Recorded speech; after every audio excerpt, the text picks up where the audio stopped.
Good evening, everyone. Welcome to the San Carlos City Council Successor Agency to the Redevelopment Agency meeting of June 22nd. Tonight we have a guest mayor. He's the mayor of the day. This is Jimmy Carlson, and he's going to handle the meeting for a while. And I'm going to turn it over to him right now. Okay. Will you please join me for the Pledge of Allegiance? Okay. I pledge allegiance to the flag of the United States of America and to the republic for which it stands, one nation, under God, indivisible, with liberty and justice for all.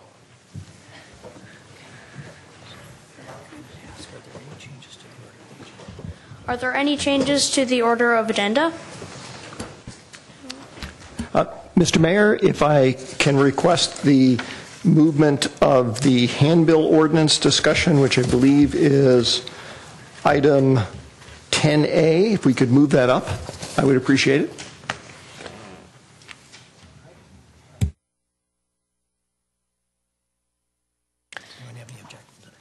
Does anyone have any objection to this?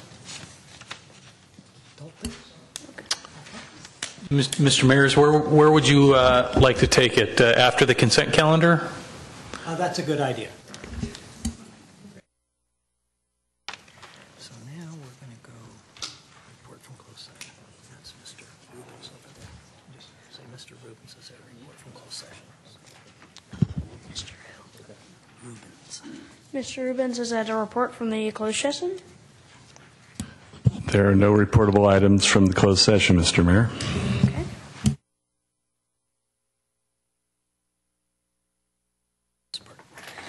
Now we go to the council communications and announcements. Council communications and announcements are brief items from members of the city council regarding upcoming events in the community and correspondence that they have received.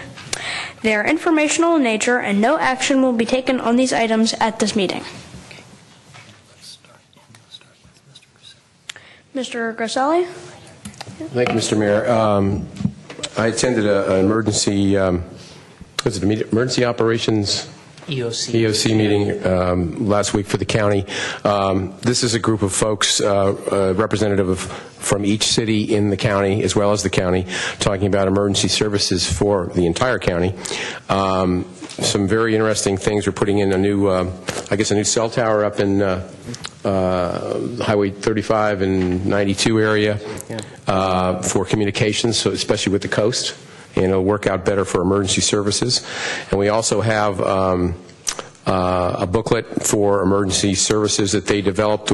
Actually, they're going to be coming to each city and giving that individually to us, although I gave the book to our city manager. Actually, I gave it to our assistant to the city manager, and I assume she's given it to him.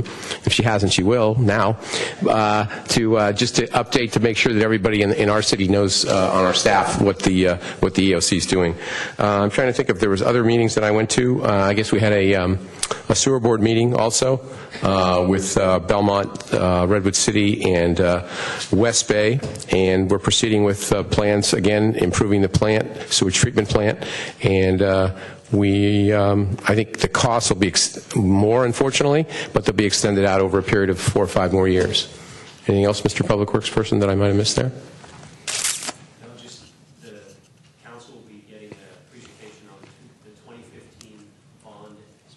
Okay, we're going to have another bond issuance, and we will be getting, thank you, the council will be getting a report on that, and we'll all get to discuss that item. So that's all I have, Mr. Mayor. Thank you.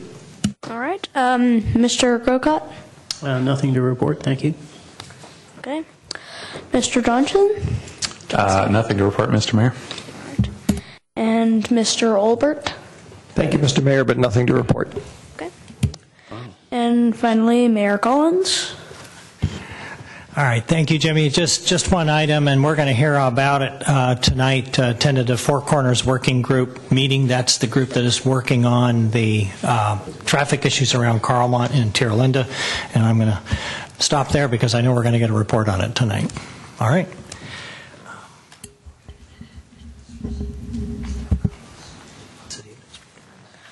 Are there any staff comments on city administrative business? Yes, Mr. Mayor, just two quick ones. First, I can confirm that Tara did, in fact, provide me with a copy of that EOC information.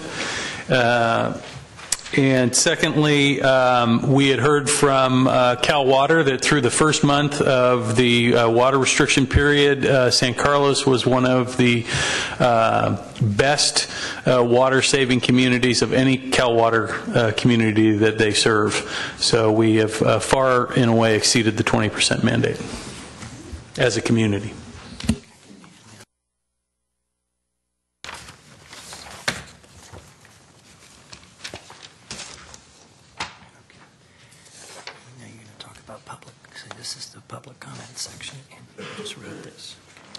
This is the public comment session. Persons wishing to address the City Council on matters not on the posted agenda may do so. Each speaker is limited to 2 minutes. If the item you are speaking on is not listed on the agenda, please be advised that the City Council may briefly respond to statements made or questions posed as allowed under the Brown Act, Government Code Section 54952.2. The City Council's general policy is to refer items to staff for attention or have a matter placed on a future City Council agenda for a more comprehensive action or report and formal public discussion and input at that time. All right, and see, we have one speaker slip, Scott McMullen. We have one speaker. It is Scott McMullen. Okay, now when he starts speaking, you want to push that button right there, okay? And then when Thank you, Mayor Jimmy, and it's nice to be here, Mayor Collins and other councilmen.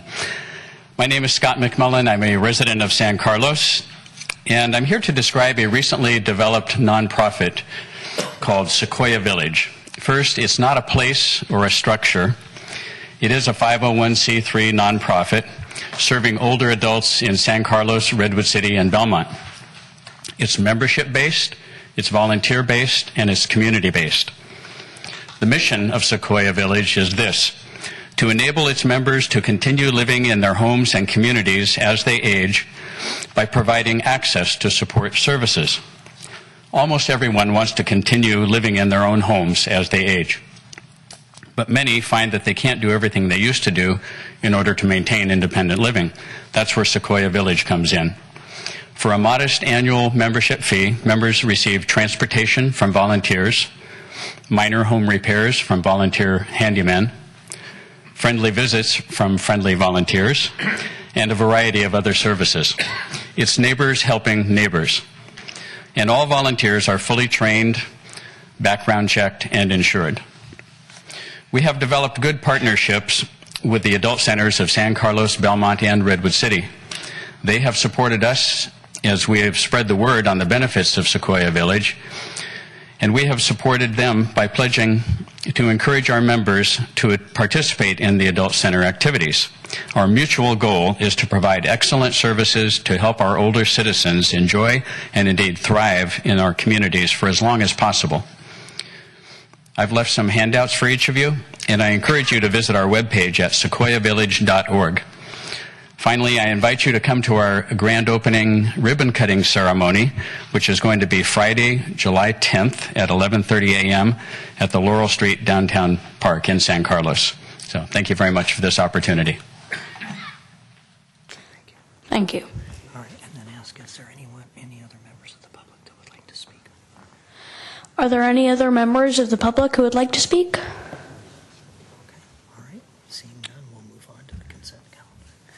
Seeing none, we'll move on to the consent calendar.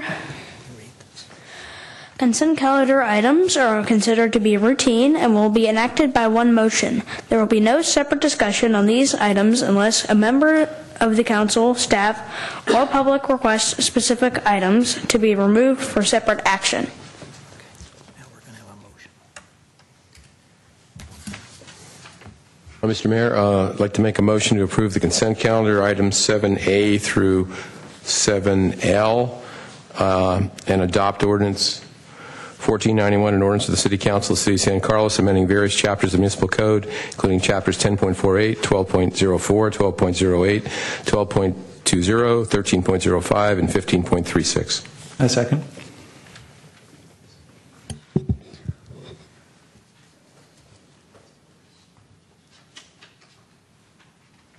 Crystal, would you please call the roll? Okay. Councilmember Grisilli? Yes. Councilmember Grocott? Yes. Councilmember Johnson? Yes. Councilmember Obert? I am voting for the consent motion, but I do want to make a note as following on a discussion from our last meeting. I actually, while I support it, I do wish we were doing something to mitigate the cost of sidewalk repairs for some of our residents. But it's a yes. Okay. And Mayor Collins? Yes.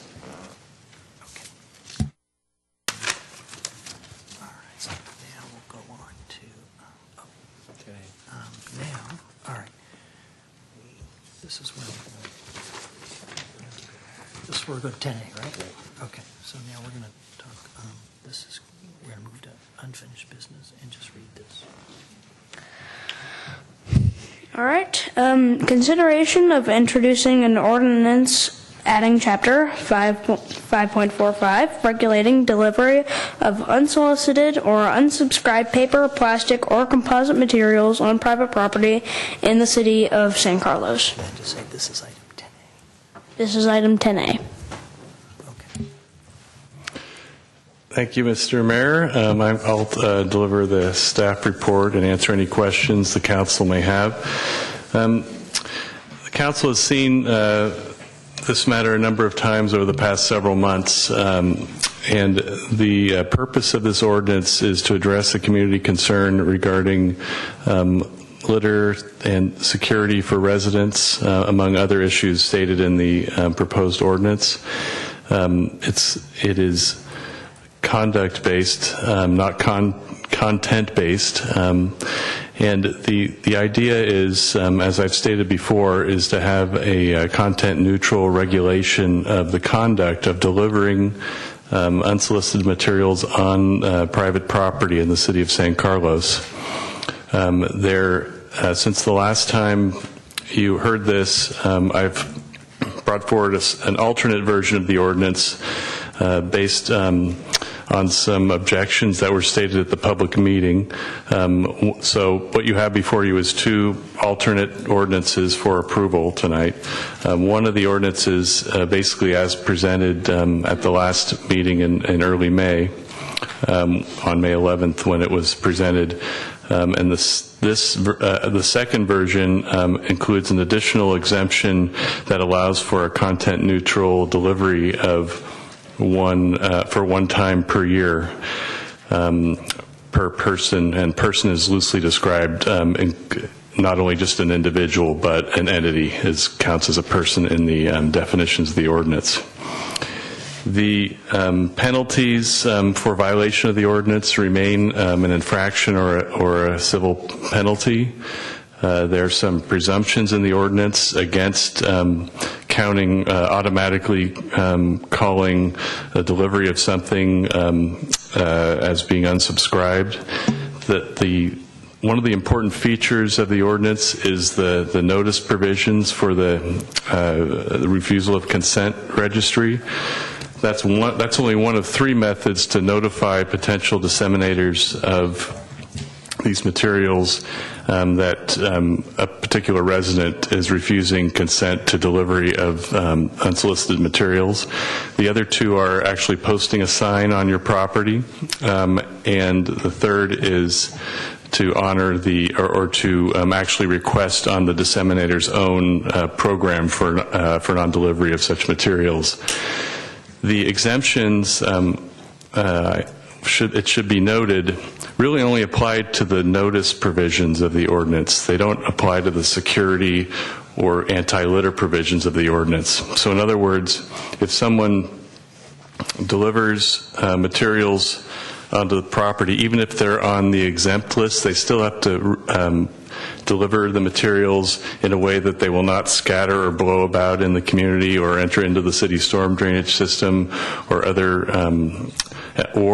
cause a security issue where they accumulate on people's property. This includes anyone who is delivering materials, including those, as I said before, listed on the exemption list. the one-time exemption, even for annual exemption, those people who deliver using that exemption would still have to comply with the anti-litter and security provisions contained in the code. So really the issue of exemption is just dealing with the honoring the refusal of consent registry and the other methods for refusing consent. So again, you've seen this ordinance before. I think the council's purposes are stated in the findings, but in summary, the purpose is to allow residents to not have this type of material accumulate on their property without their consent. The other issue, just to avoid any confusion, is that this is an opt-out type of a ordinance. So in other words, to have the materials not delivered on your property, you need to actually affirmatively say, I do not want the materials dropped on my property.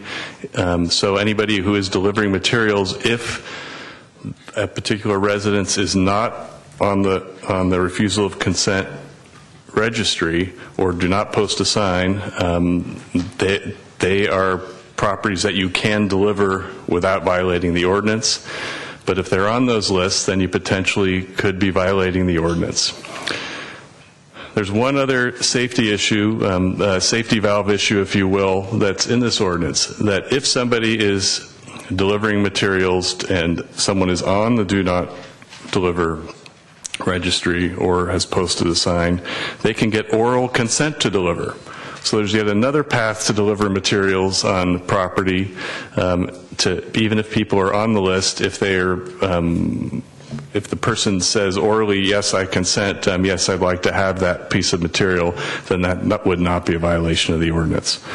So with that, I can answer any questions of the council, and the proposal tonight is this ordinance is up for adoption, for introduction, so this is only the first reading. It has to come back to another public meeting to be adopted.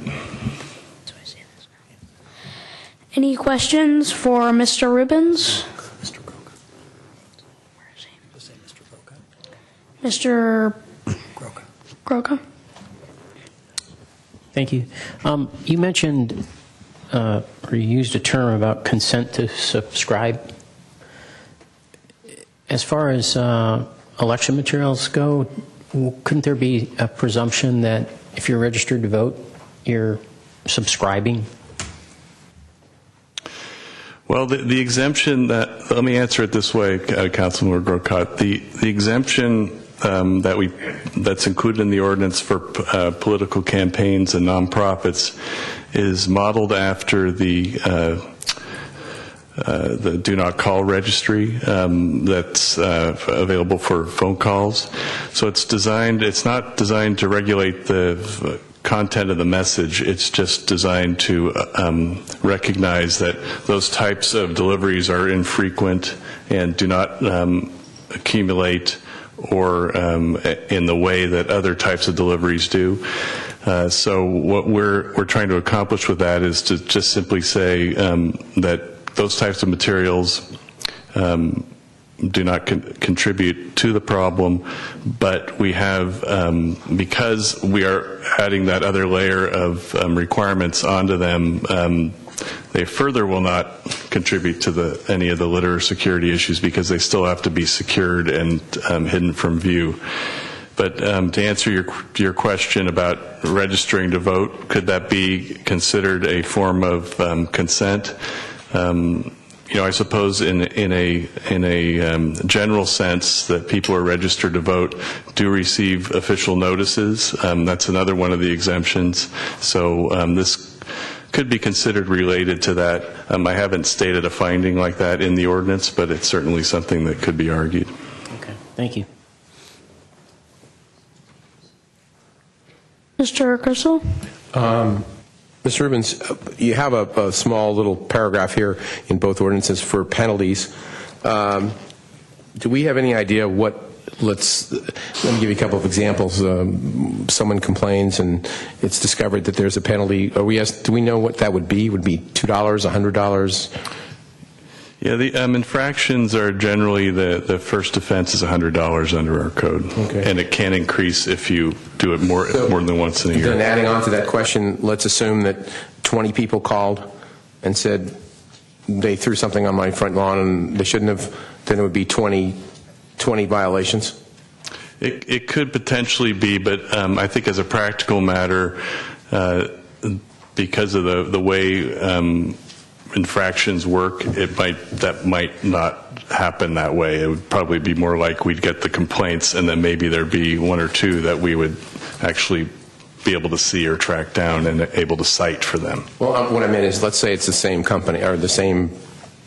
Theoretically, that each incident, each delivery could be considered a separate offense because it would be delivered on different houses who may be on the refusal of consent registry. And again, these are so hypothetical, and I can understand if you could say, hey, I don't know. But so that's fine. It's always fine to levy fines and levy things and do whatever the city does at various times, whether it's this ordinance or other ordinances. Any idea of what kind of costs would be involved to do this? In other words, if we charge somebody $100, it would seem to me that it would cost more than $100 to probably process it. And I'm not saying it shouldn't happen, because that happens. There's a lot of ordinances that are like that. You have to have some of these with penalties, otherwise people are going to just go wild on anything, whether it's this ordinance or not. But is there any idea what it would? I mean, I'm trying to get at the point of, is it worth or should we make that $100 a lot more, I guess, is almost my point, or not have it at all one way or the other? I don't know. I think I can answer the question this way. Yes, it probably does cost more to the city to process an infraction citation than the $100 fine, even including any kind of enhancements that might be imposed by the municipal court. It starts to get, when there's a third offense where the fine goes up to $500, it starts to probably become less of a problem to enforce, as if we had multiple violations within a year. And then from a practical standpoint, we have a lot of municipal code sections that are difficult to enforce because of the standard that needs to apply to, with an infraction, you actually have to see somebody violating it or have, an alternate method of proving that they actually did violate the ordinance. Usually it's going to be complaint driven, and so I don't anticipate maybe at the beginning we'll have more people when they're aware of the ordinance, but I don't anticipate a huge flurry of citations that will come out as a result of this. I think one of the ideas of this is to have a deterrent and have people know that if they're going to violate the ordinance in a mass way, that there is a potential for some big fines. Multiple citations, as I said before. Okay, thank you.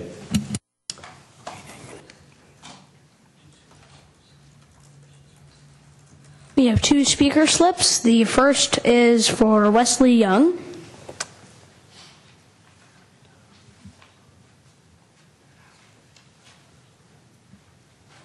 Mr. Mayor, is it all right if we switch the order of our two speakers? Are you? I'm Wesley Young, and this is Jason Ham. Oh, sure. Jason Ham. Jason Ham, then. Yeah. Thank you, Mr. Mayor. Good evening, Council. My name is Jason Ham. I am the General Counsel for Valley Yellow Pages. We publish the Buy Local phone book. We do it once a year. We've been doing it for many years in your community and also other communities throughout the state. Wesley's going to talk a little bit more about what our industry has done to serve the opt-out process. Wesley, we partner with cities all over the country who raise concerns like this, and in almost every case we're able to resolve the issue, move forward, partner together without a law being passed.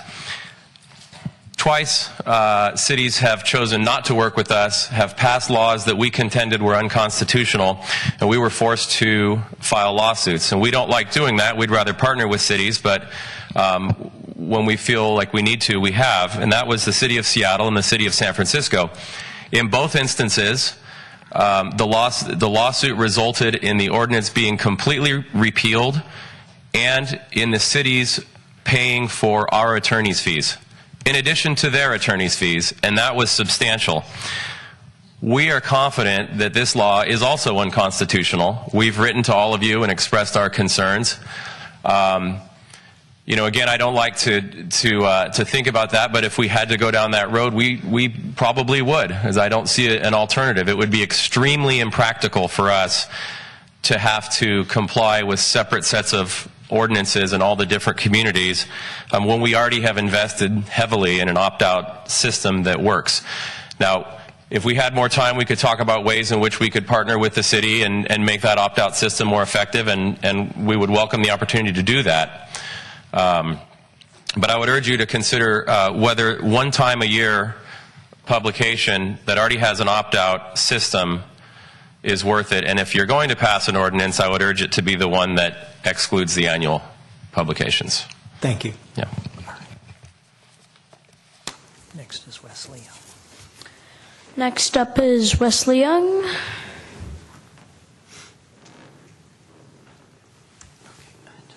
Good evening, Council. My name is Wesley Young with the Local Search Association, representing the Yellow Pages publishers. We have about 160 publishers that participate in our opt-out site. I know the question of whether Yellow Pages are still relevant in today's marketplace has come up. We actually just completed a study involving 8,000 consumers and the different media that they use. And I have the results here. I'm not going to go over them, but the results are, the conclusion is Yellow Pages are an important part of a multimedia or cross-media strategy. If you need to know more, please ask me. I did want to touch base on the opt-out site because even though the Yellow Pages are still relevant, we understand and respect property owners' wishes, residents' wishes about the choices of what they receive. That's why we started our own opt-out site 3 or 4 years ago. We believe it was a great marketplace response. It's free, it's simple, it's a one-stop shop, and we do shop it around. We're actually going to be at the League of California Cities in San Jose later this year to promote it. It'll be our 3rd year doing so. And there are cities around here that do promote and use our opt-out site. Alameda County, Dixon, Fairfield, Mill Valley are just a few. And this opt-out site that we run accomplishes the same thing that the city ordinance is trying to accomplish, at least with regards to phone books. Now, Jason mentioned a couple cases that we were involved in, and I just wanted to read to you a little bit of the conclusion as to why the Seattle ordinance was stricken. The main issue in that case was whether or not phone books were commercial speech or non-commercial speech. The court concluded it was non-commercial speech, which means that with respect to non-commercial speech, this court has sustained content-based restrictions only in the most extraordinary circumstances. Such a regulation is valid only if it is the least restrictive means available to further a compelling government interest. Mr. Young, if you could wrap it up, please. Okay. Thank you. In that case, the alternative was for the city to support the Yellow Pages. That's what we're asking you to do, to support our opt-out site and to accomplish a win-win situation here. Thank you. Thank you. Are there any other members of the public who would wish to speak? Mr. Mayor, I move to introduce ordinance number 1483. 1483, an ordinance of the City Council of the City of San Carlos adding Chapter 55.45 regulating delivery of unsolicited or unsubscribed paper, plastic, or composite material on private property in the City of San Carlos. And I'm going to introduce my motion is going to reference the May 11th, 2015 version, which is not the version that has the annual opt-out or annual exemption. Second.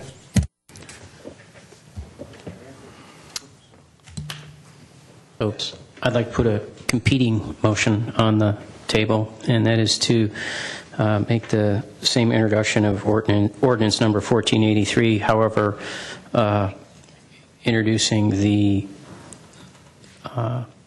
second option that the city staff has provided us with the opt-out language and exemptions. A second. All right.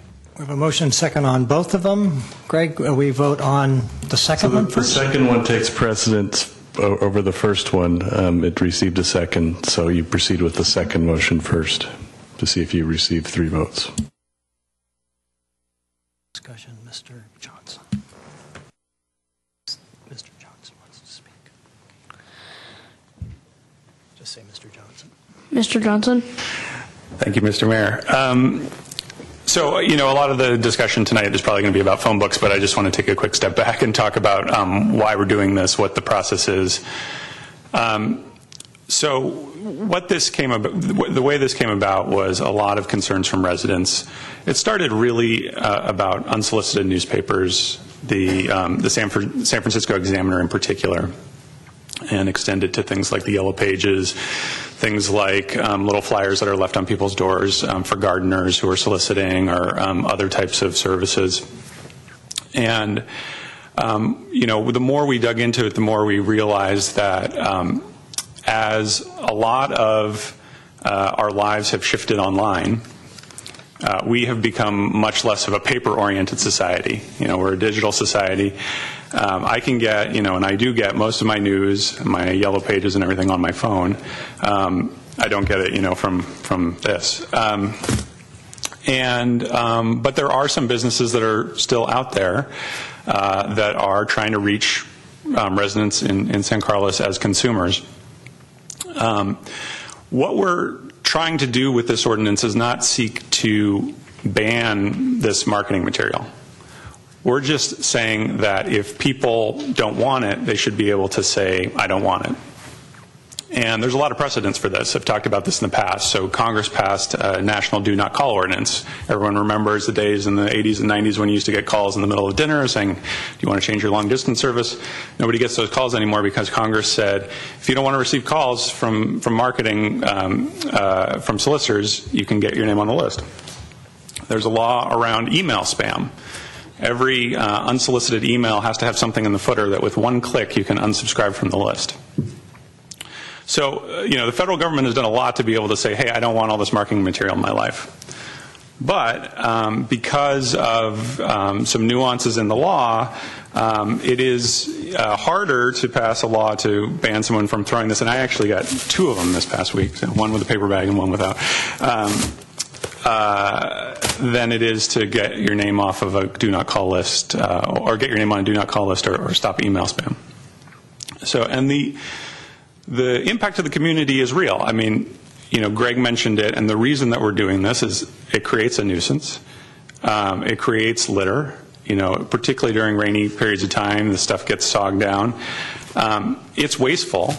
All this was delivered all around town. I bet you majority of people are just picking it up, putting it directly into the waste basket, and it's getting taken down to Recology, it's getting shredded up, and it's going out at public expense. And it causes a security problem. If I go on vacation for a month, I can call the post office and I can say, hey, I want you to hold my mail at the post office. But who am I going to call to say, hey, stop putting stuff on my lawn, to let everyone know that I'm not home? So that's the issue, and I really appreciate all the work that Greg has done and all the staff has done to work through this. These are thorny issues. We take them very seriously. The reason we've taken this up a couple times is because we want to get it right. I would say, on the question of the Yellow Pages, the argument that this is free speech, in my mind, is ridiculous. I mean, this is a business. It's filled with advertisements. They go out and they sell. And the reason that when companies say, hey, we have an opt-out list, and the San Francisco Examiner has an opt-out list, the reason they don't work is because they don't have an incentive to honor them. Because most people would say, I don't want the Examiner every day. I don't want the Yellow Pages, and then their business would dry up. I'm on the Yellow Pages opt-out list. I don't know. The gentleman said his was the buy local list. This one is the YP list, but I got 2 of them this past week. if you say, hey, how do you get off this thing? You got to go, in and in and in, and then I don't know if anyone can read, way down here it says how to get off the list. So, I think it's disingenuous. Now, they may have a legal claim, and they come down here and they threaten the city. If you want people, if people say they don't want the yellow pages, and you say, and you give us a list of their names so that we don't deliver to them, we'll sue you. I don't think that's being very neighborly, or that's sort of the spirit of the local yellow pages that they like to present themselves at. But I would say that regardless of how this particular vote turns out, in the end, I think we've done a lot, and we will have done a lot to try and reduce the amount of litter, paper, nuisance that's showing up on residents' doorsteps. So that's where I'm at. Thank you. Mr. Olbert? Thank you, Mr. Mayor. I don't have an awful lot to add to what Cameron just said. I actually forgot to bring my yellow pages in. I received it the last week. It was by my count, 15th one that I've gotten since I've lived in San Carlos that went immediately into the landfill, as you were describing. The one thing I would want to emphasize or mention is I think it's very critical to remember that this is an opt-out system. This actually doesn't mean that if somebody takes no action, if a resident in San Carlos takes no action, that somehow a commercial vendor is going to be exposed to being fined because they dropped off a copy of the yellow pages on that person's porch. That person actually has to take one of various kinds of steps in order to opt out. And to me, that is a reasonable thing to do. I too had the same reaction you did about how difficult it was to find the opt-out language in there. And to me, this is an example of where government actually plays an important role, where sometimes the private sector systems really just don't work properly, or there is a multitude of them actually targeted at the same thing, and so we step in and do something for the overall benefit of our community. So that's why I too support the idea of maintaining not granting the exemption for the annual deliveries. Thank you. Mr. Grocott? So the reason I put the competing measure on the table is because, when you read the staff report, what you see is this whole issue moving and changing towards at least some kind of compromise with state laws and so forth. The way things were looked at in 1999 versus the way they're looked at today, it's a changing landscape. And I think the second ordinance with not only the opt-out opportunity but also allowing a one-year annual exemption moves more in that direction, is more in line with what state law and federal laws are doing in this regard. I completely agree with you. I don't look at the phone book delivery as free speech. I don't look at even newspaper delivery as free speech, because I think if you want a newspaper, you subscribe to it. And if you want one of the free papers, you go downtown and you lift it out of the box, or you go to the coffee shop or the train station and you pick it up. But you don't expect to find it in your driveway every day. The reason I asked the question I did about political campaigns, and even, you think about that with local nonprofits and so forth, I don't think people have the same revulsion to those kind of materials showing up at their home as they do with unsolicited material from, the mow and blow guys or newspapers or phone books or whatever. And lastly, I think what you're saying, Cameron, is true about the phone books.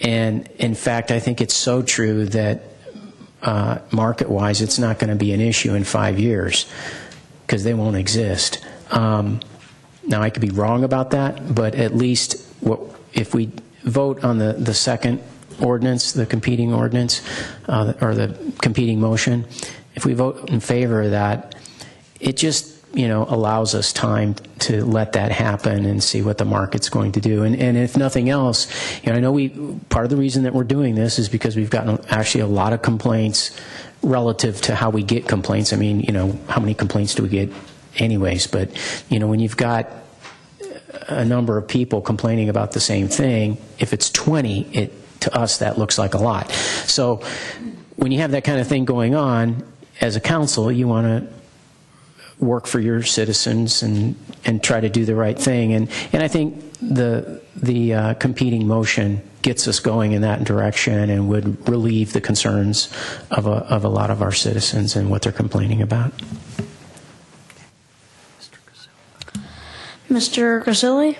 I agree with, quite honestly, I think everything that all our colleagues or my colleagues have said tonight. I think our society is changing in a lot of ways.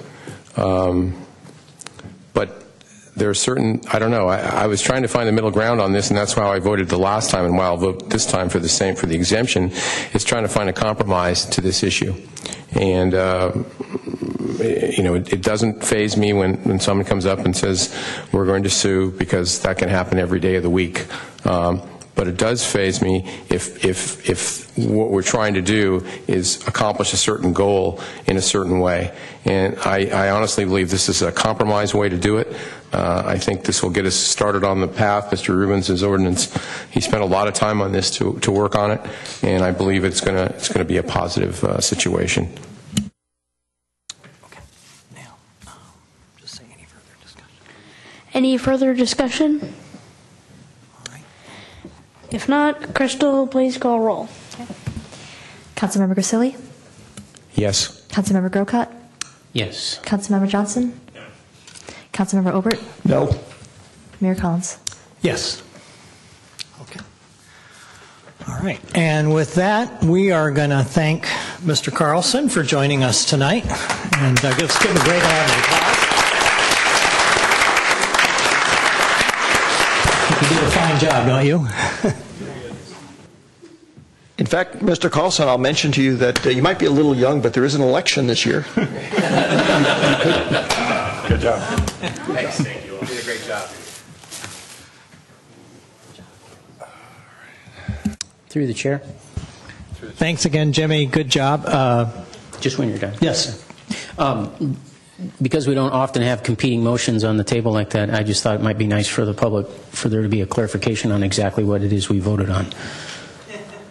And maybe make sure we know, too. I'll be glad to clarify that. So what happened was there was an initial motion by Councilmember Johnson, seconded by Councilmember Olbert, to introduce the ordinance that had previously resulted in a tie vote on May 11th.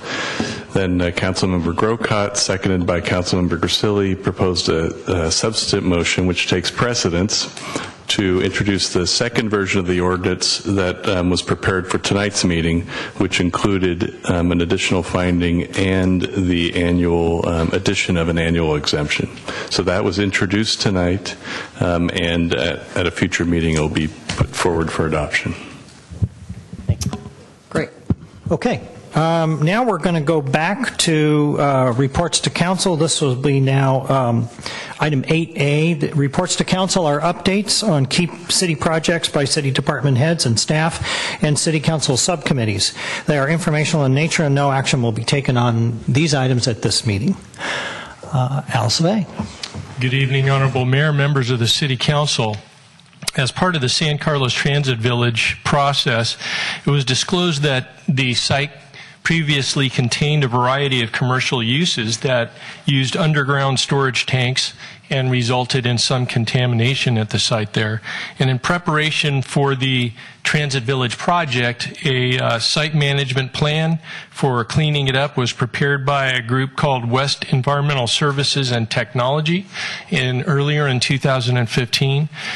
City Council strategic plan objective is to peer review that report and report back to you this evening. And we hired a consultant separate from the original group that prepared the report to do a peer review. And so tonight our consultant Ken Price with Applied Water Resources is here to discuss his findings and answer questions. And so I'd like to bring up Mr. Price.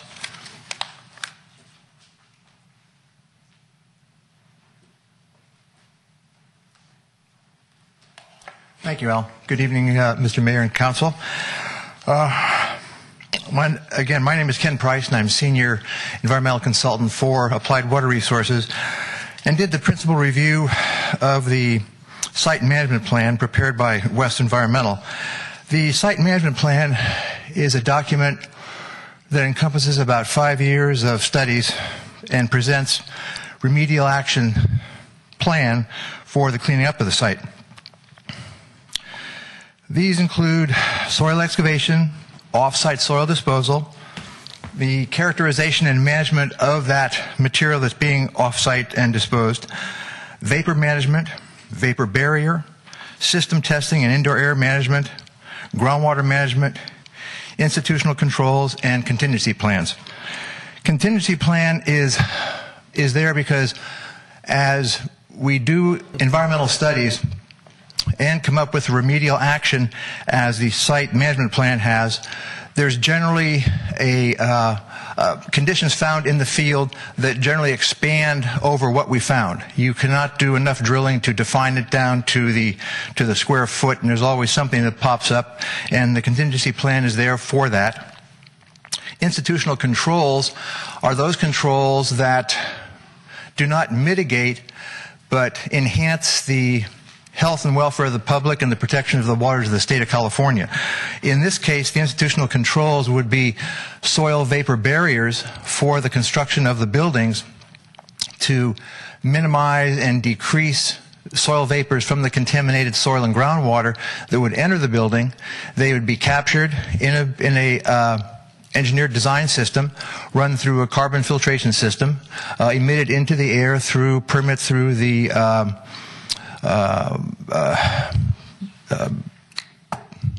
drawing a blank, through the Bay Area, BWAQMC, Bay Area Air Quality Management District. They would oversee that. And so this whole process is overseen by the various state agencies. The Regional Water Control Board approved the site management plan. The Air Quality Board would oversee any vapor barriers and the collection and disposal of those contaminants. So our review indicated that the plan was properly prepared, and I concur with the opinion of the Regional Water Quality Control Board. Any questions? All right. Any questions of Mr. Price? Mr. Grocott. So I have two questions. You've given your, third-party review of paperwork, I take it. That is correct. Right. Okay. So you read the report and you're fine with it. You agree with it. So I have two questions. One is, can you give us examples of when you've read some type of report like this and you don't agree with it? What kinds of things are found, if that's ever happened?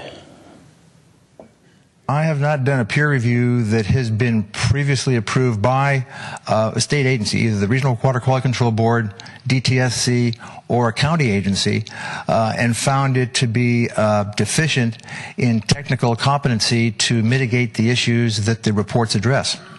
I understand your question, and my only answer to that would be that during mitigation, there will be issues found that weren't completely identified in the report. As I indicated, you cannot do enough drilling on the site to define every square foot of that property so you know exactly what you're going to see when you get there.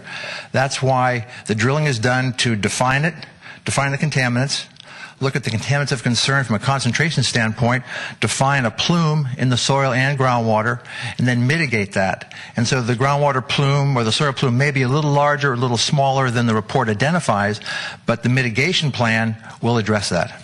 So let me ask my question in a different way then. Mm-hmm.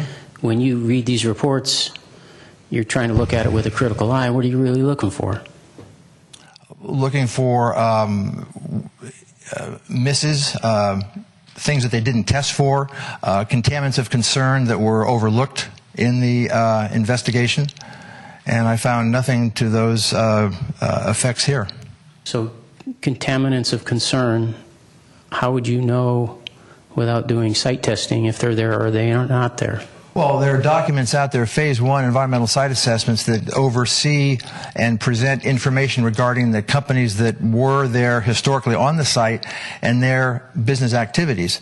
Those business activities would be identified through chemicals that they used on the site, the business that they were operating and using those chemicals, so those would be the chemicals of concern. And so they're in the phase one, and a peer review, or at least the peer reviews that I've been associated with, don't generally associate another round of drilling and sampling. You're reviewing the work that's there. When a peer review does include that, it's done at the time the drilling is identified and performed, where the peer consultant will collect split samples at the time the drilling occurs. The consultant here west would send theirs to their lab. The peer review consultant would send their samples to their lab to compare the values of the contaminants that they were testing. And so he would be out in the field during certain specific times of the investigation to collect split samples and validate the accuracy of those results.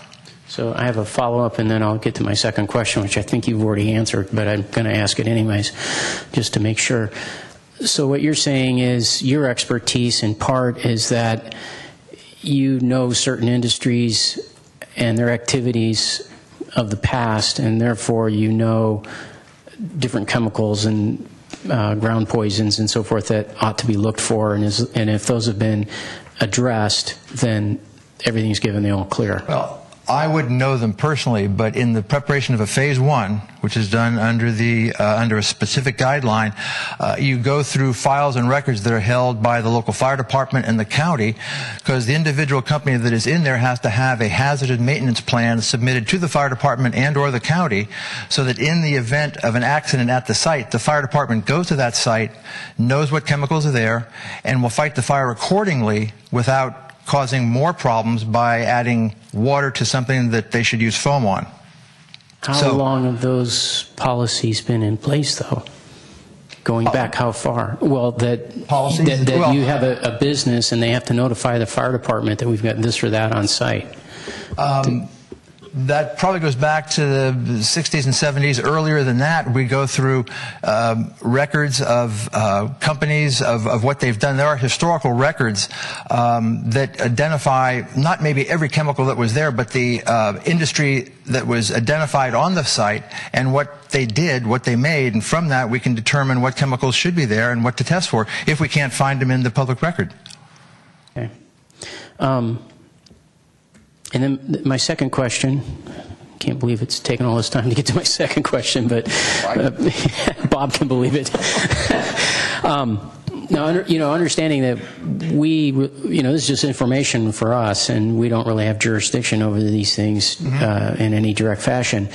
But then when the actual drilling takes place and the work starts on the site, there's either through your firm or some other additional third-party firm oversight to see that,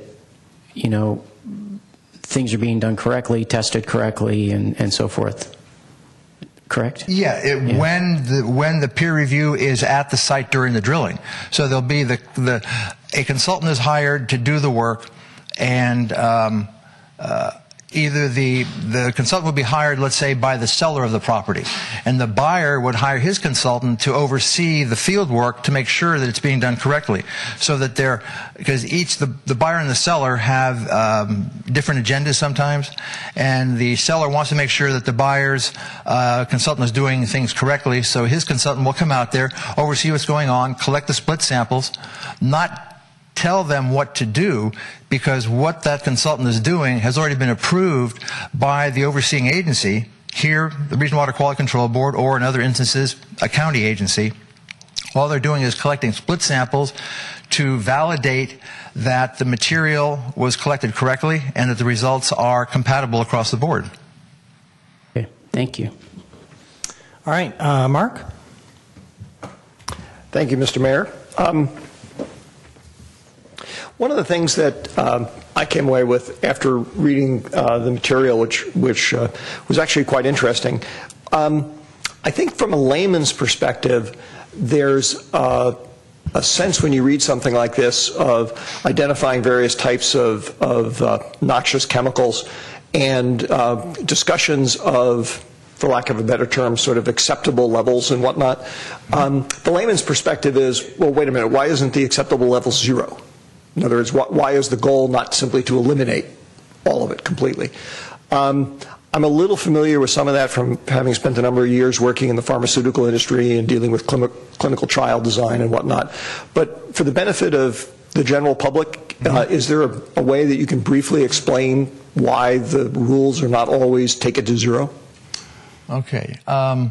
The state, through the State Water Resources Control Board, has provided environmental screening levels for a multitude of chemicals, volatile organic compounds, pesticides, herbicides, of health risk levels that they feel are acceptable through their work, both in the soil, in the groundwater, and in soil vapor. And so those are the goals that we aim for during an investigation. I think part of the reality is to take it to zero. Some of these spills that have occurred, not only in San Carlos or San Mateo, but Santa Clara County with the semiconductor industries, those sites will never be the way they were when the Ohlone Indians were here. I think that's an unfortunate reality that we have to live with. But what our objective is to clean them to a point where the health and welfare of the public and the waters of the state of California are protected. That's what those guidelines are for. And so that's what we drive and strive for. And those values are very conservative in their presentation from the state. So they're about as conservative as can be had from my point of view. And if there's concern that they're unacceptable, then there needs to be some legislation brought back up to the state level, State Water Resources Control Board, to override those through legislation. Because those values trickle down from State Water Resources Control Board to the regional board, to the DTSC, and then through the subsequent counties, San Mateo, Santa Clara, Alameda, Contra Costa, San Francisco, and everybody deals with those, especially with the Regional Water Quality Control Board in the Bay Area. Two other sort of quick questions, one sparked by that last set of comments that you had. And I know that a comprehensive answer to this question would take hours, but just in general, since you're describing those as the standards coming down from the state, if you will, from a state level process, what's the general perception of how California's standards stack up against standards in the rest of the United States? In my opinion, in the years that I've been in this industry, they're of the highest. Meaning that they are the most aggressive in terms of cleaning, most stringent. Aggressive, stringent, conservative. Okay. Any other synonym would apply. Okay. And then my last question is, since to some extent, unfortunately, this is a lot of this stuff is, since it's experimental, it's a bit of a learn as we go kind of process. What happens if, on a site like this, the agency with responsibility makes a set of determinations and recommendations, as is in fact contained in the attachments we have here, and then it turns out 2 years from now, or 4 years from now after the project's been built, something is discovered and it turns out a problem was larger than what had been thought, or there's a different problem there, or whatnot? What happens in those kind of cases? Well, what we're looking at now is case closure. No further action, NFA, no more investigation is needed. That would occur after the site management plan is implemented and proven to have met the standards stated in the site management plan. And then some years later, some peripheral development occurs, and they find something that was missed. Because that's generally what happens, is that another property not included in this plan does some work through their environmental site assessment and their investigation, finds something. Then it goes back to the language in the closure letter. The closure letters always indicate case closed pursuant to section letters and numbers that indicate, should we find that things aren't as they are, we reserve the right to come back and have you do more work. Oh, so in other words, they could come back to the property owner or the developer. The state would come back to that site that's closed and have them do more work. It isn't like it's closed on perpetuity. Case in point, if you remember the contaminant now that's kind of big, MTBE, okay? When we were doing gasoline studies back in the 70s and early 80s, MTBE was not a concern with regards to groundwater contamination. It was an additive for clean air. Okay. So what happened is it became, air was clean, water was bad. So all those closure sites, petroleum gas sites that were closed without MTBE investigation, were then reversed by the local agency to have those responsible parties go out and do additional drilling to determine if MTBE existed on their site. Some did have it and some didn't. But so they do come back after the fact, post facto, and have the RP, even though with the closure letter, with no further action, do more work should something come to pass. And that last question, promise, at least for now, the additional work could be not just drilling to assess a problem, but to say you have to go in and clean up the MTBE. Well, first you have to drill to define what it is I may or may not need to clean up. And should what we're questioning be of such a magnitude that it requires cleanup, then yes, then there's cleanup. And then your next question is, well, what do you do with all the new stuff that's on top of it? That's a story for another time. Thank you. Okay. Bob? Sort of piggybacking on Mr. Grocot's question. So I understand phase one, you're the peer review. Start the construction project. Will there be some drilling and there be some testing being done by the developer or the person doing the work? No, they will have, the consultant will be at the site during all of the demolition and remediation to take samples as the excavation occurs. Okay. There will be somebody doing that. Equating that with medicine is very simple and it's very understandable. If you're going in for surgery and you're having something removed... Let's not do that. I'm not going to understand what you're going to say. So I'm just asking a question. Is somebody going to do the testing? Yes. Okay. Now, are you going to be a peer review of that? Is there a peer review of that testing? I have not been... No, I'm not saying you. Will there be? Is there a peer review of that? Not to my knowledge. So in other words, there's no legal requirement that we do the same thing or like we just did on phase one. Well, yeah, this peer review was something that the council asked for to be conducted. That's what I'm trying to understand. So where I think you're going is there's regulatory agency review of those results. Typically, the city has no role in this process. In this instance, the council asked for additional analysis. The development or the drilling or whatever they do, the local agency then will review it, and they'll make a determination, hey. The regional board will require a report by the consultant of what was done, how it was done, where the material was disposed of.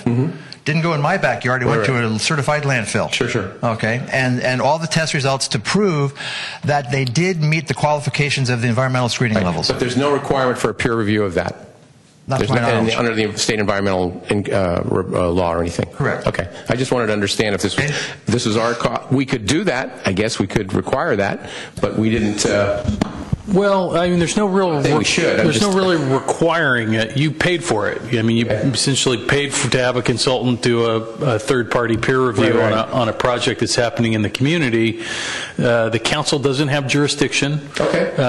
Even if your peer review came back and said the plan was terrible, I mean, you could we have to go to the regional go to the regional water quality control board or the county health department, whoever has jurisdiction over that particular case. But the council doesn't have. I just wanted to understand what we're doing, what we did, and what's going to happen in the future. Thank you. Appreciate that. Okay. Cameron? Thanks. So is it an accurate summary to say there used to be a gas station and there used to be some other auto-related facilities? There was a mechanic, there was a car wash, and what you find in the soil is gasoline and motor oil? You're going to have gasoline, motor oil, and you're going to have automotive-related products. Right, that's what I mean. Yeah, and so that would be carburetor cleaners are going to have some of what I call the alphabet soup, the 1,2-dichloro, trans-cis, 1,2,3 materials that break down vinyl chloride, TCE, PCE, all of those things may be part of the components of the materials they use. They may not have used the virgin product, but they were a component of their carburetor cleaner. And how frequently in the state of California are we building housing on top of the site of former gas stations? How frequently? Yeah, I mean, is that something that's pretty common? I mean, there's a lot of old gas stations in the United States. Are we? When they're I can speak for California, Santa Clara County. In your experience, I'm just interested to know: is this common or is it not? These ESLs that I spoke of, environmental screening levels, have two standards: commercial, industrial, and residential. So if you have a commercial property and it had some issue, be it an underground tank or you were a semiconductor company, you would clean that property up to the commercial standard because it's a commercially zoned property. And there would be a deed restriction in the title that says this has been cleaned up to commercial standards and it cannot be used for anything other than commercial use. So if you choose to, prior to completing your cleanup, use it for residential or something else higher than commercial industrial, then you clean it up to those standards and you don't have a deed restriction. But I mean, are you, in your professional career, are you aware of someone building? Yes. Yes. Frequently, do you come across it? Frequently.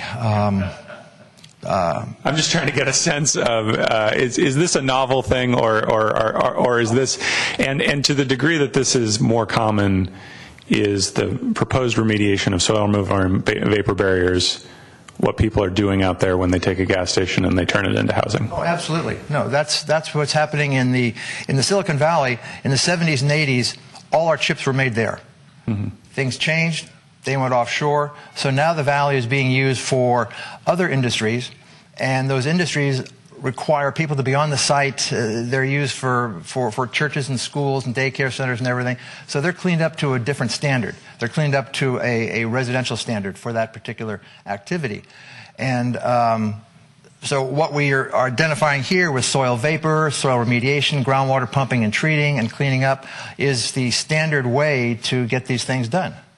Okay, that didn't exactly answer my question. I mean, I was asking specifically about gas stations, and if you've experienced one of those similar project before. Yes, you have. Yes, gas stations have been cleaned up, and residential property has been built on them. Okay, Jeff, you want to? Yes. If you can help me with the name of that really big development was done down in San Jose. Santana Row, thank you. Santana Row. Car dealerships, gas stations. Okay. Yeah, I don't know. I'm just wondering if indeed this is a common occurrence, and if what's happening is being done according to the way we normally do these things. What's happening at the transit center is not a Lone Ranger event. Okay. It's part and parcel to what happens in California, based on the regulatory framework of the state and how clean things have to be in order for certain developments to occur. Got it. Thank you very much. All right. Thanks, Cameron. Ken, I just have a couple questions. Sure. Before, you said that the process of cleanup is overseen by state agencies. In this case, it's the Regional Water Quality Control Board. Are there a multitude of other agencies that usually oversee these? Well, let's look at the state regulatory system. The State Water Resources Control Board is the parent company, if you will, that handles the waters of the state of California. Under them is the Regional Water Quality Control Board of the various regions. Ours is the San Francisco Bay Area. There's North Coast, there's Central Valley, there's Southern California. I think there's 14 different regional boards. And then you have the DTSC, Department of Toxic Substance Control, and they generally handle soil issues with no groundwater.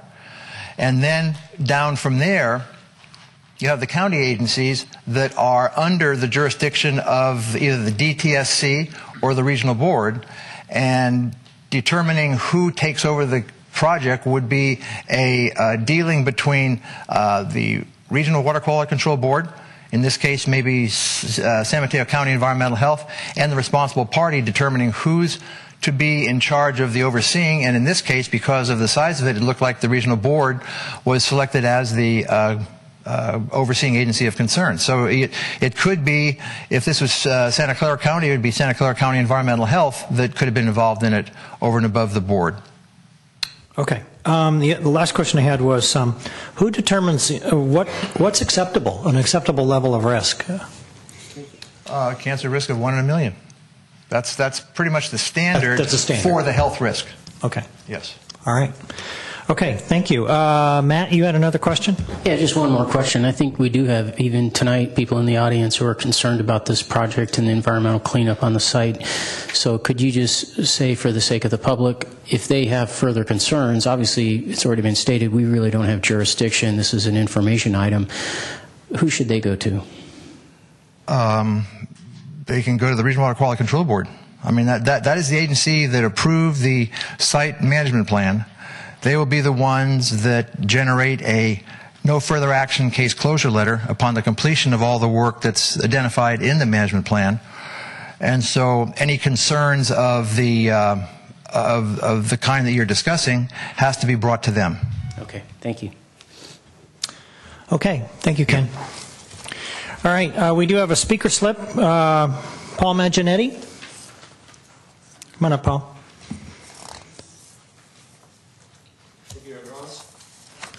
My ancestors were Ohlone, so I feel this kind of personally. My grandmother worked at Faranon Electric in San Carlos, so I feel some responsibility at the same time. When we did the remediation at PAMF, there was a closure report. There's a 30-day comment period by the public, so I commented. It turns out that they had not removed all of that toxic soil. So a plan is nice, but if the plan is not implemented, then we all have to pay for that. The soil that we're talking about here is sandy, gravelly. We have many underground rivers. The Black Mountain Springs is an example of an underground river hitting the surface. And these all flow into what is the Pulgas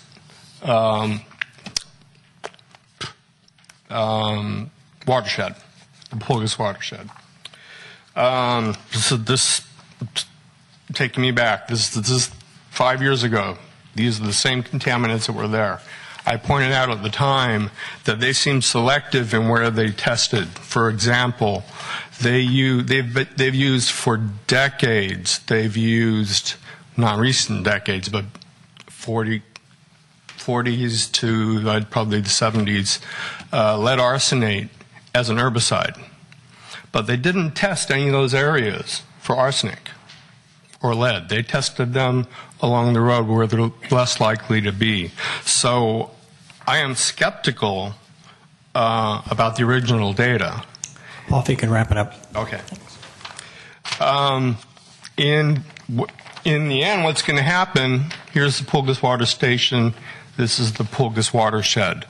This is the result of all of our past industrial peccadillos, and they're all going to come out of the Pulgas Watershed.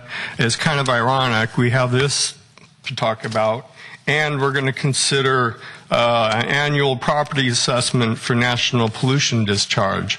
Well, I think that the owners of that property should be cleaning that up to the maximum extent possible and not making the taxpayer, us, pay for it, or taking so long that if they can't get it out and it gets into the bay and the chlorinated hydrocarbons especially.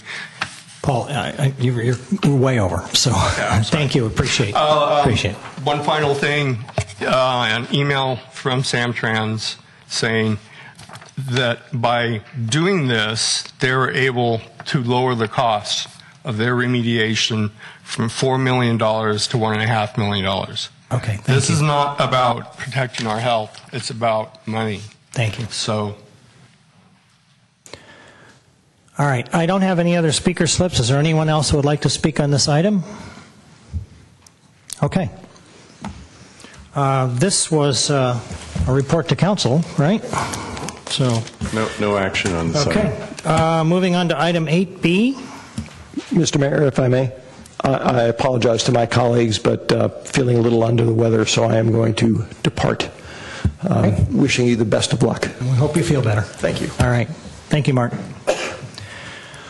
Okay, this is a report to council on updates from the Four Corners Working Group. This is a verbal report only. Jay? Thank you, Mr. Mayor, members of council. It looks like I only have 22 seconds left to speak, so I'll speak very quickly. Sorry about that. You give him that much time? That would be It's a busy great if you night, did. so I'll move forward. So as council is aware, We've had an ongoing issue, and it's in the area of Alameda de los Pulgas, San Carlos Avenue, around Carlmont High School and Tierra Linda Middle School. And we call it the Four Corners Traffic Study. And so we've been working on that for, it's okay, I'm assuming everyone has it on screen. Sorry. Mine was off, too. Technology. So as part of the joint effort at this location to try to alleviate some of the traffic concerns and congestion that occurs there, the four agencies got together. We hired a consultant, and what we were looking for was alternatives. And the consultant came on board, evaluated the existing traffic conditions. He evaluated traffic performance of various alternatives. He worked very closely with the two cities and the two school districts. He gathered input from the public at a couple of different public meetings, met a number of times with the agencies at our Four Corners Working Group meetings and took input there. And he has recommended a preferred conceptual plan for the Four Corners traffic study. And that's something that I'll walk through with you tonight. So alternative one, and you'll see the image coming up on your screen, the focus is on towards the lower right-hand edge of the screen, where you can see a signalized intersection that would connect a new entrance to both Carlmont High School and Tierra Linda Middle School. So this alternative creates a new entry point there. It also signalizes a couple of other intersections. It creates a roundabout, which is a novel concept for our particular area, and helps to, with this alternative, it helps to alleviate some of the concerns of being able to get on and off the campus easily. And it also includes some frontage improvements along the Tierra Linda Middle School property. As you can see, the white edge there is sidewalk, so we will end up with a continuous sidewalk along that edge. And it has some drop-off zones. It eliminates the current diagonal parking that is along Alameda de los Pulgas at the time. It provides some advantages from the standpoint of traffic signal control. People know how to use traffic signals, so that's a good thing. And so that's one of the things we have to consider as far as the alternatives. The school districts, they have to directly align their new entry points, which is something that they're willing to do. It provides for some drop-off space along Alameda, where we got rid of the parking, and it also maintains bike lanes in both directions. That was something that was identified as an important consideration, that bicycle traffic would still be accommodated through the corridor, and that we would have an opportunity for some drop-off zones, especially for transit. And the advantage in this alternative, number one, is signalized crossings for pedestrians. And that's something which, in the corridor, there's been an ongoing problem with the randomness of pedestrians through that corridor crossing at points, delaying motor vehicles significantly at the intersections. The second alternative created a roundabout entrance at the school driveway points. A novel concept. Again, here's one that you can see. There's 3 roundabouts in a row, and traffic will flow continuously through those at a very slow speed. So the roundabout concept is one that eliminates stop sign controls, but it has slower speeds through the roundabouts, and so it can allow for more continuous throughput. In this alternative, you can see that the diagonal parking has been left in place.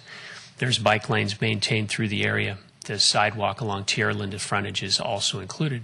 This, as you can tell, takes up quite a bit of frontage from the schools in order to make it work.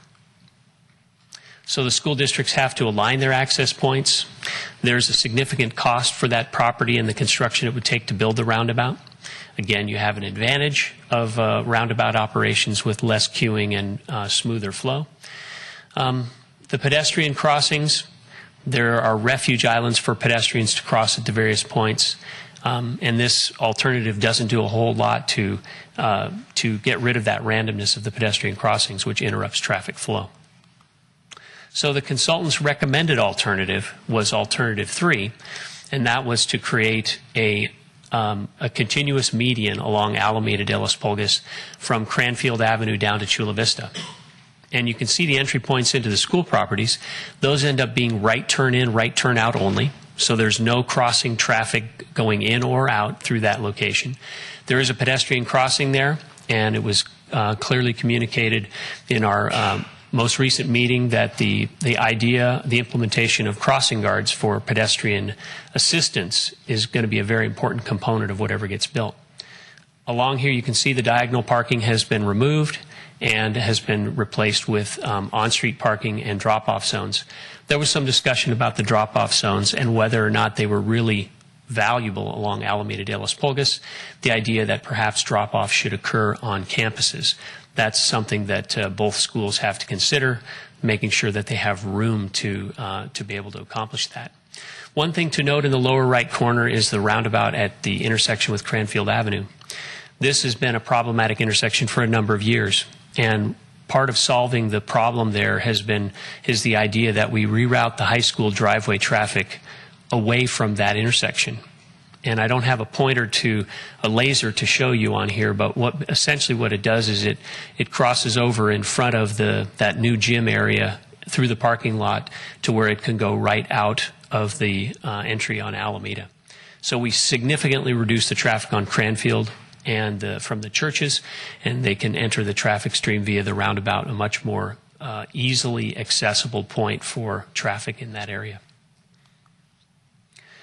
So roundabouts, from the consultant's perspective and his research, reduce the queuing through the corridor, they improve flow.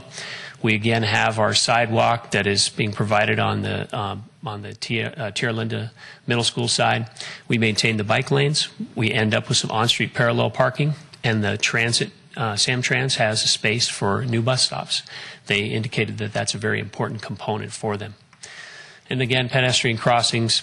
One way that we keep the pedestrians from being too random is in that entire length between Chula Vista and the school entry points, there's a continuous fence across the median, so that, such as you see on San Carlos Avenue, so pedestrians can't just cross anywhere they want. So that was another important component, to try to corral the pedestrians, so to speak, get them to cross at certain points at certain times in order to help that be less interrupting the traffic flow. Again, strengths of Alternative 3, as was discussed with the group. The school districts in this case don't have to align their access points, gives them a little more flexibility on their site planning. Construction can happen independently, that is, different pieces can be built if funding is not available for the entire project.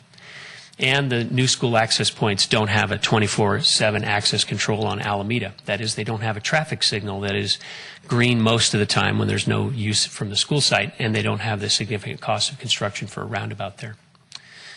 So the committee was in favor of Alternative 3 going forward from a conceptual standpoint. So there was 2 public workshops. And just to give you some quick ideas here on Alternative 1, Alternative 2, Alternative 3, there was not a real strong preference between any one of them from the public's perspective. But in the shaded areas, you can see that there were some things that they were pretty clear about. They wanted improved intersection design at Cranfield, and they wanted to have that on-street parking eliminated between Chula Vista and Cranfield Avenue. And they wanted to maintain the bike lanes on Alameda de los Pulgas. And in Alternative 2, they wanted to get rid of that diagonal parking on Alameda quite strongly. And then Alternative 3, they were looking for improved signal timing at Dartmouth, and they liked the idea of the median at the new school entrances and maintaining the bike lanes. Again, this is just a sampling of some of the public comments that were made at the 2 public meetings. And there was, I think I said, there was no clear alternative choice from the public's perspective. So where do we go from here? The consultant is finalizing the conceptual plan and the final traffic report and analysis that will be submitted. So that way we will have a complete document that we can use for a grant application and funding. We will be meeting with the agencies, getting together to agree on the cost and the scope sharing of the project. That's another thing the consultant is preparing is a cost estimate as well. The timeline now for the schools, they can start site planning and looking at where they want to locate their driveway entrances. We can start beginning the process to apply for grants and seek funding. And then, of course, we'll have to hire a consultant that we can do the design and then eventually get to construction. So we're probably at least 2 years away from having anything really built on the ground. But again, depending upon how fast the group wants to work and how diligent we are with seeking grants and having funding to be able to get this thing started. The council, when you adopted your mid-year budget, we included $500,000 in a capital improvement program so that the city would have some seed money for moving forward with the project. We know we'll have some costs associated with this, and this is a way for us to be able to be ready when it's time to get an RFP for a consultant to start the design and environmental process and move on our way. So I think we've made great progress on this, and at this point I'll see if the council has questions. All right. I'm not seeing any lights on, so I don't see any questions. I just, unless Matt, oh, now you, yeah, go ahead. Are you seeking input from us right now, or are you just any questions, or what? It's just a report at this point in time. What we'll do is when I get the final report and analysis from the consultant, then I'll bring back this item for the council to approve the conceptual plan for this project. And that's the alternative 3. It'll have a little more detail to it, but that's probably a couple months from now. Just to let Mr. Grocott, I know Mr. Collins and I are on the thing, so we have a subcommittee that we're working on it. So that's the option. Well, let me just offer my input then, if it's our. To me, when I see the roundabouts, that's a concern because you're dealing with high school students, kids who've just learned how to drive, and it's one thing to encounter a roundabout on occasion. They're rare in this country. But to expect a high school kid to maneuver that every day, I see as being problematic. And I also see it as being problematic that it invites, let's face it, these are high school kids, and things like donuts get done and so forth. And it quite possibly introduces that kind of problem. I would hope not, but it very well could. I've seen other roundabouts in other towns used that way, and it's not a pretty sight. The other thing I'm a little surprised of is that doesn't look like there was any consideration to the school perhaps conceding some property in order to improve that right of way. And I know that there's, on the Carlmont side especially, there's just these cedars that are not maintained. It's always rather ratty looking, and if nothing else, to possibly introduce, instead of the bike lanes, I know when they introduced that parking, if you're a cyclist and you're going along and there's diagonal parking, it's like you want to ride as far away from that as possible.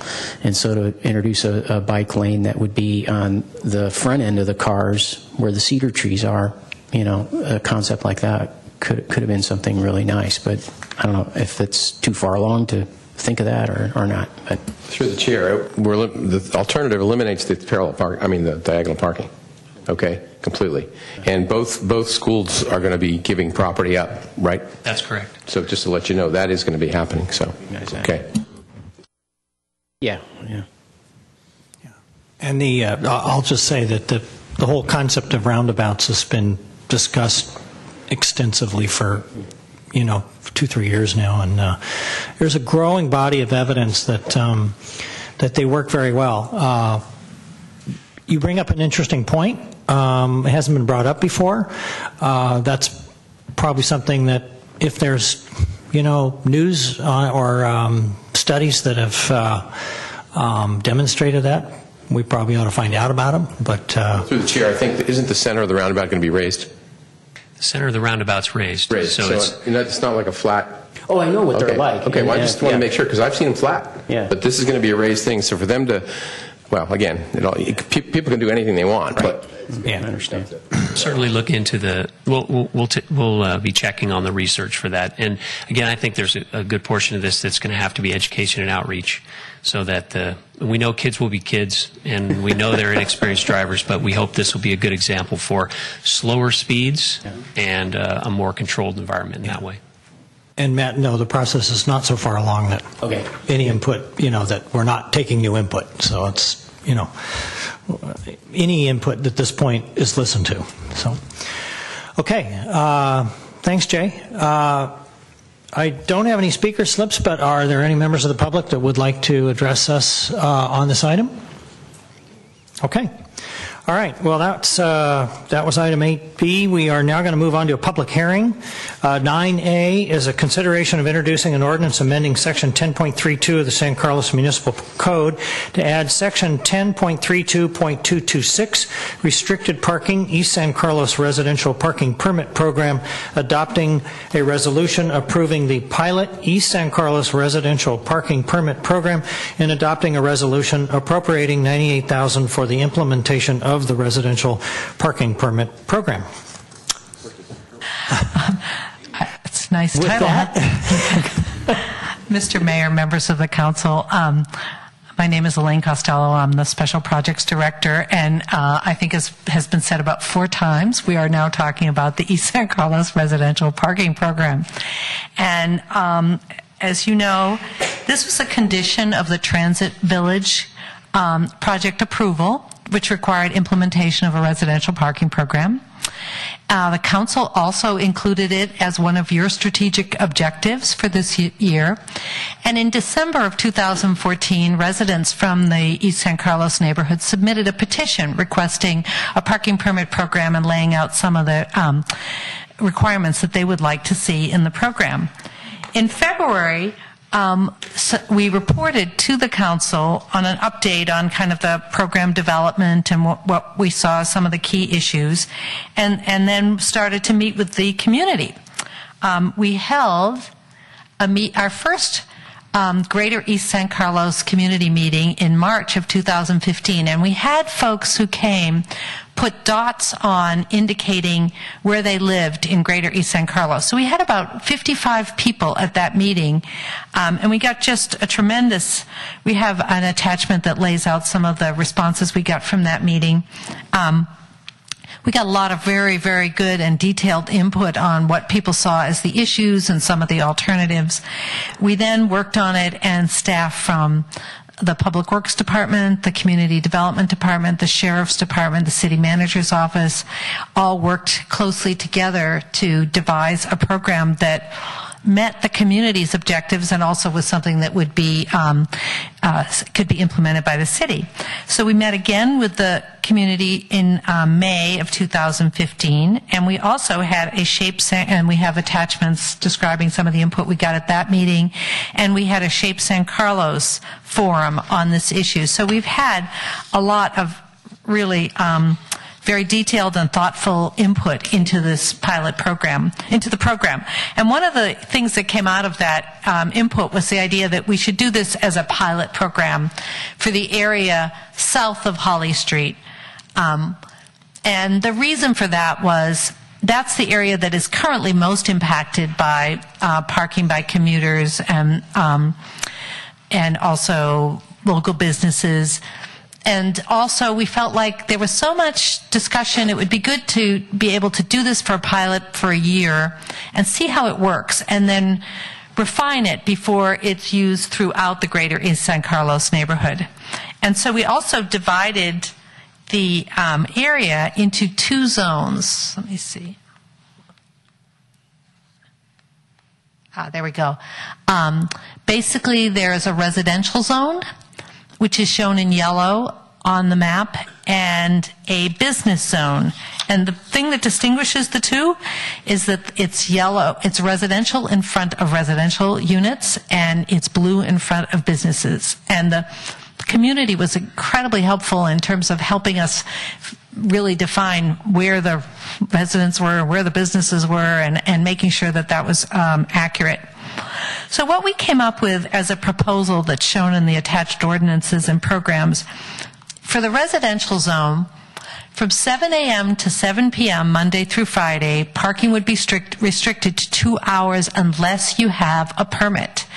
And the only way to get a permit is to live in one of the residences in the neighborhood. And if you did live in a residence, you could get 4 permits for vehicles registered to an address. And there was quite a bit of discussion about how many permits there should be. 2 permanent guest permits, because people did want to have it be easy for their guests to come by. And then the issue of special events, that there would be up to 6 special event one-day permits for, birthday parties or whatever. The permits are as a condition, as required by the condition originally. They are free for residences. Exceptions can be determined by the Public Works Director. And the way that the decision is made, does a block want to participate in this program or not? Because there were some people who did not want to see this program. On each block in the residential, 50% of the residences need to sign a petition that they want to be included in the program. We also had a business zone. We had speakers talk about what would happen when a residential zone went in, and all of the commuter parking would then be parking in front of their businesses. So there's a business zone that's applied in front of the businesses. And there, again, it's a 2-hour limit. This time it's Monday to Friday, 7 to 5. Permits are available to all employees. These permits will have a cost, and it's the same as the downtown employee parking permit. And in general, we tried not to recreate the wheel.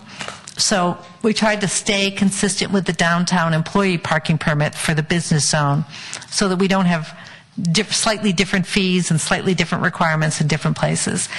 The businesses would be divided into 2 blocks. One is Old County Road and adjacent businesses. There are some businesses right around the corner from Old County Road. And the other is East San Carlos Avenue, and again, adjacent businesses. And it's the same thing. 50% of the businesses need to sign a petition in order to be included in the program. So there was quite a bit of community input. I think we came to some agreements on a number of issues. There are still a number of issues where there were wide-ranging opinions. And these were the Giants game commuter parking, how many days and how long should the program be in effect, how do you get into the program, and what about north of Holly Street?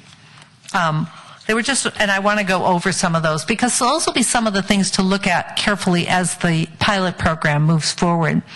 The Giants program, the Giants parking was a big issue for people. There's a real problem in the neighborhood with people parking and taking Caltrain into the Giants games. And so that was part of the push for having parking go later at night and on weekends. And we came up with 2 proposals that we hope will address this program.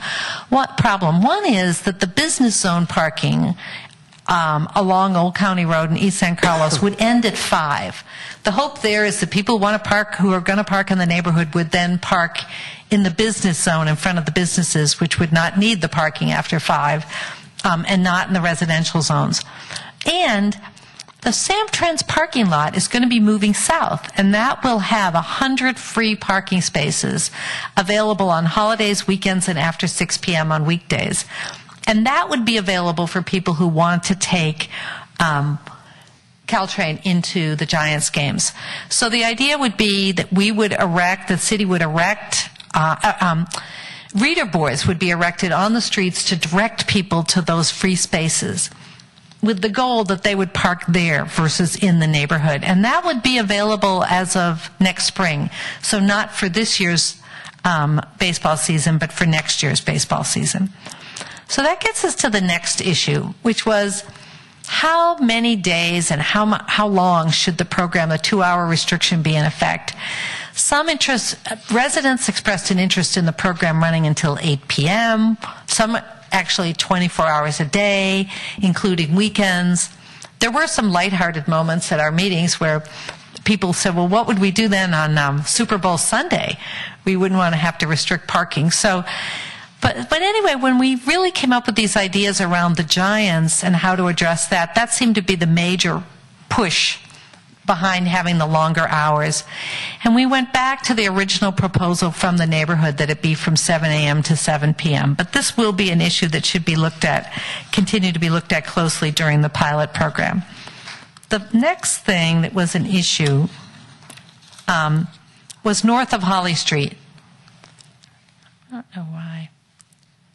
I went too far there. Let me see. Okay. There was an interest in many people about, well, couldn't we include the area north of Holly Street now? And the feeling was that for the reasons we talked about, the south of Holly is more impacted right now by parking, and that doing this program in a smaller area gives more chances to refine it without having to do the whole neighborhood. So at this point, the idea is to have this pilot program and then open it up to Holly Street if, in fact, the council decides to continue the program. There is an appropriation request on tonight's agenda as well. There will be some money, $10,000 from the Transit Village developer that's already been paid toward the cost of this program. The businesses will follow the same fee structure as the downtown, so they'll be paying $58 per year per employee. But there is a need for an appropriation of $98,000 for this pilot program. There is a need for an additional community service officer because there isn't the capacity to take this on with the existing community service staff. There's the cost of purchasing, installing, and maintaining signs and the administration of the program. So the requests we have tonight for the council are that you introduce the ordinance. There's a number of items because the ordinance, the 2-hour parking restriction has to be an ordinance. The rest of the program is adopted by resolution, so it's easier to change over time. And then the resolution appropriating, there's a resolution appropriating the money for the first year of the program. So at this point, the next steps would be that the ordinance, if it is approved by the council, could go forward and be adopted in July. That in late through July and into August, we would start to be developing the program materials. That we would send petitions to the property owners, the residents, and businesses. That the petitions are due in September, and that we would be issuing permits in September, October, and starting a sort of trial enforcement, kind of going through a transition period in October and November, with the official pilot program beginning in January of 2016, with a 6-month review in June and ending in December of 2016. There was one other issue that I did want to mention, was how does a street decide or a neighborhood decide whether they want to be in the program? And the two options that we looked at were people would vote to be in block by block, or that the whole neighborhood would vote to be in. And this recommends that it go block by block. Part of it is it's a pilot program. There was this idea to make it easier for blocks that really are impacted to be in the program. But this again is something that over time it may be better to do it in a larger area. And so that was another issue. But we went with the smaller area for the pilot program. And also we do allow in this pilot program that, say a street does not enter it originally and then realizes, whoa, we're the only block around that doesn't have this parking restriction. What are we going to do now? There is in the program the ability at any time for a block to complete the petition process and join the program. So if they missed out at the beginning, they are not out completely. So that's, any questions? Thanks, Elaine. Bob? A lot of questions. Good. A lot of questions. Okay, so I live in one of the yellow streets and I get a permit. Can I park on any yellow street? You can park on any yellow street. Who's going to be distributing the petitions and overseeing them? We'll be mailing them out. Mailing them to? To every property owner and every resident. And they have a time frame to return it? Yes. We're going to give you about probably 4 to 6 weeks. Okay. The cost, you said, is going to be $58 for the businesses, $58 per employee? Per year. Per year, right. Okay. Could business employees, in other words, they have a business permit, can they park on the yellow streets? No. Okay. Can the yellow streets park in the blue? No. Okay. If you have if you're in the blue, if you have a permit for the blue zone, you can park in the blue zone. If you have a permit for the yellow zone, you can only park in the yellow zone. What's the incentive for the businesses to even go into this program? Well, I think, there's two. One is, the most important one is that none of the businesses, employees will be able to park in the yellow zone in the future, assuming it gets implemented. And so they will now have less area in which they can park. And they would also then be, if they're not part of a 2-hour parking, they would then be the focus of where commuters would park. So say a commuter that sees that there's restricted parking in the entire yellow zone is then going to start coming in and parking in front of their businesses.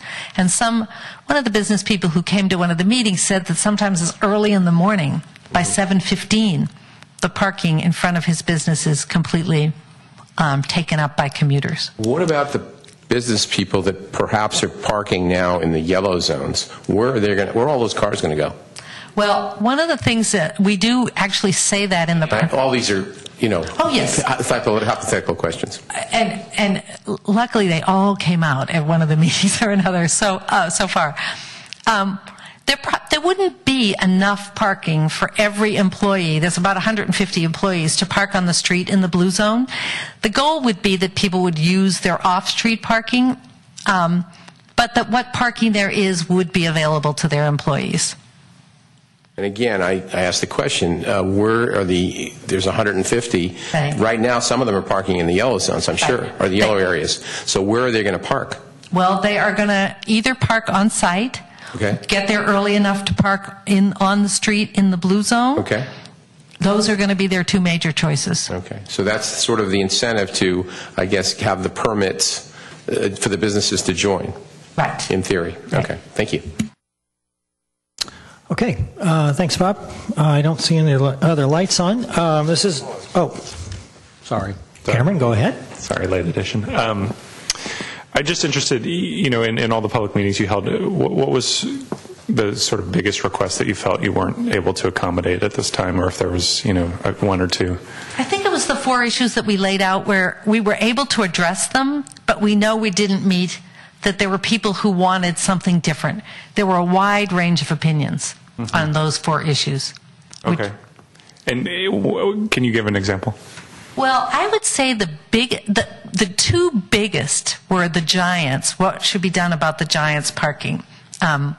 Should there be restrictions that run until 8 or later at night on Giants games? That was a big issue, and then there were people on the other side who said, I want to be able to have people over for dinner and not have parking restrictions.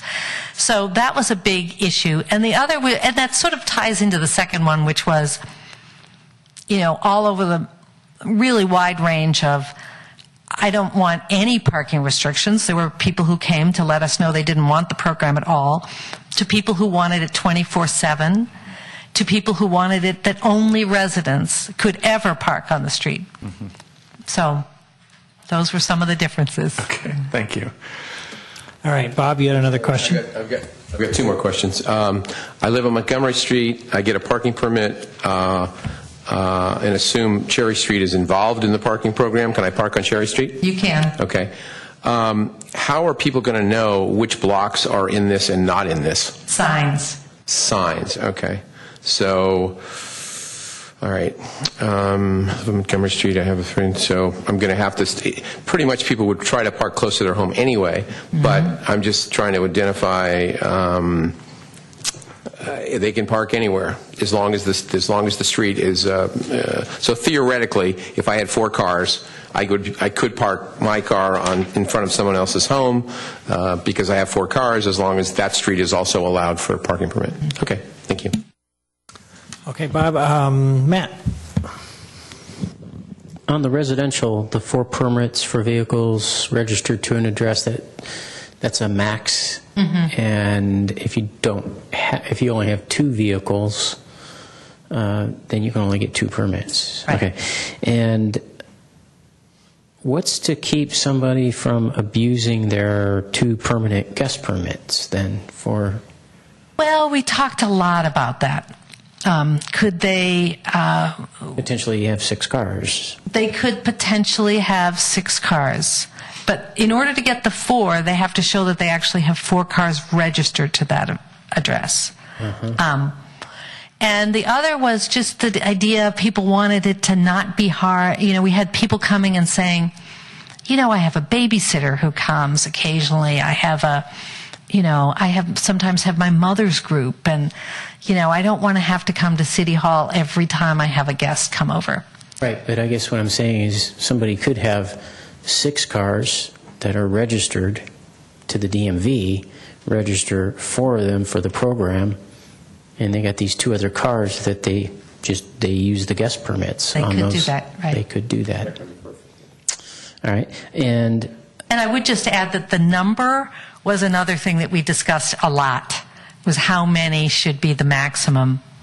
yeah, it does. I'm thinking of that neighborhood, especially most of the bedrooms counts on the homes and so forth. 4 cars, really? That's a lot. Because a lot of those homes, on the south side, well, there's still a fair amount of those that are 2-bedroom, 1-bath, unless they've remodeled and done an addition. And then maybe it's not fair to ask this question, or maybe the Captain Rothaus can answer it. To some extent, would this be on a complaint basis as far as enforcement is concerned, or are we going to have the sheriff's department trolling the neighborhood looking for cars that are, in violation? I'm going to let... Yeah, let him answer that. Why should you try? The purpose of the funding for the CSO program is to make sure that we have proactive enforcement. This will not be complaint-driven. Okay. This will be proactive. Otherwise, it'll undermine the effectiveness of the program. Also want the council to consider, with respect to car count and permit count, we have 4 residents, but remember, each resident has a driveway too that can be used. So when you consider number of permits, consider driveways too. Okay. And then my last question is, I got 2 actually. So let's say you are having a party and you live on McHugh, and McHugh has agreed to do this. So you're having, 10 people over. Now maybe it's not a problem because of the time frames that this thing is in play, but let's just go with it, though, that you're having a party, you're having 10 people. There's nothing to prevent you from going around to your neighbors and rounding up their guest permits for your party. We also we tried to find, these are all the questions that we've all mulled over. And we did say that's why there's the 6 special permits. Okay. I see, up to 6 special events. 1 day special permit. Yeah, right. That you could have. Then my last question is, I'm wondering if this is a typo or this is actually what's being proposed. 50% must sign the petition. I guess that is meaning petition in favor of doing this. Yes. I'm surprised it's not 50% plus 1. Well, we thought of that 50% plus 1. Yeah. And we just tried to keep it simpler to just say 50%. Okay. Yeah. All right. Okay. Thanks. All right. I think Cameron's got a question for you. A couple more quick questions. If you own your house but you're renting it to somebody, who gets the permits? Who gets to sign the petition? Well, in terms of, it's going to be per residence. We looked at a lot of other cities to see how they did this. And so, because we had the same question about, well, what happens if there's an owner and a tenant, who gets to make the decision? So the way we recommend it here, and it's done in other cities, is that if you get one person from that residence signing the petition that they would like to be involved, that residence then is counted toward the 50%. If both the resident and the tenant and the owner, they still only count as 1.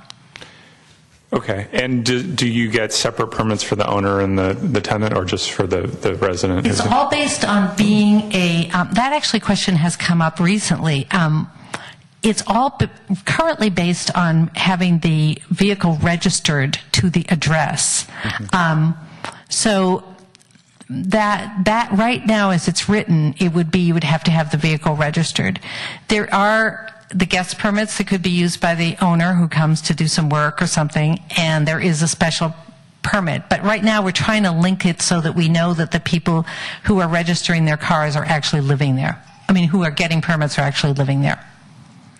Which brings up another question. So if a year from now someone buys a house in the neighborhood, or you have a new resident, do they have to first get their car changed into the registration of the house, change their car registration first, then bring it to City Hall, and what do they do in the interim? You know, I'd have to look at the program, but there are some ways in which you can show other ways that you actually live there and have the car there. We do have some language in there that provides some flexibility. Okay, but as houses turn over and as new residents, people will have to proactively reach out to City Hall to get the permits. And, that's right. Okay.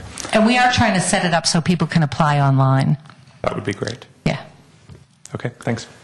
All right, thanks, Cameron. Elaine, this sounds like a program that's possibly going to be adjusted as it goes along. Yes, yes. Yeah. Okay. I had one question I noticed. There was I actually had a couple.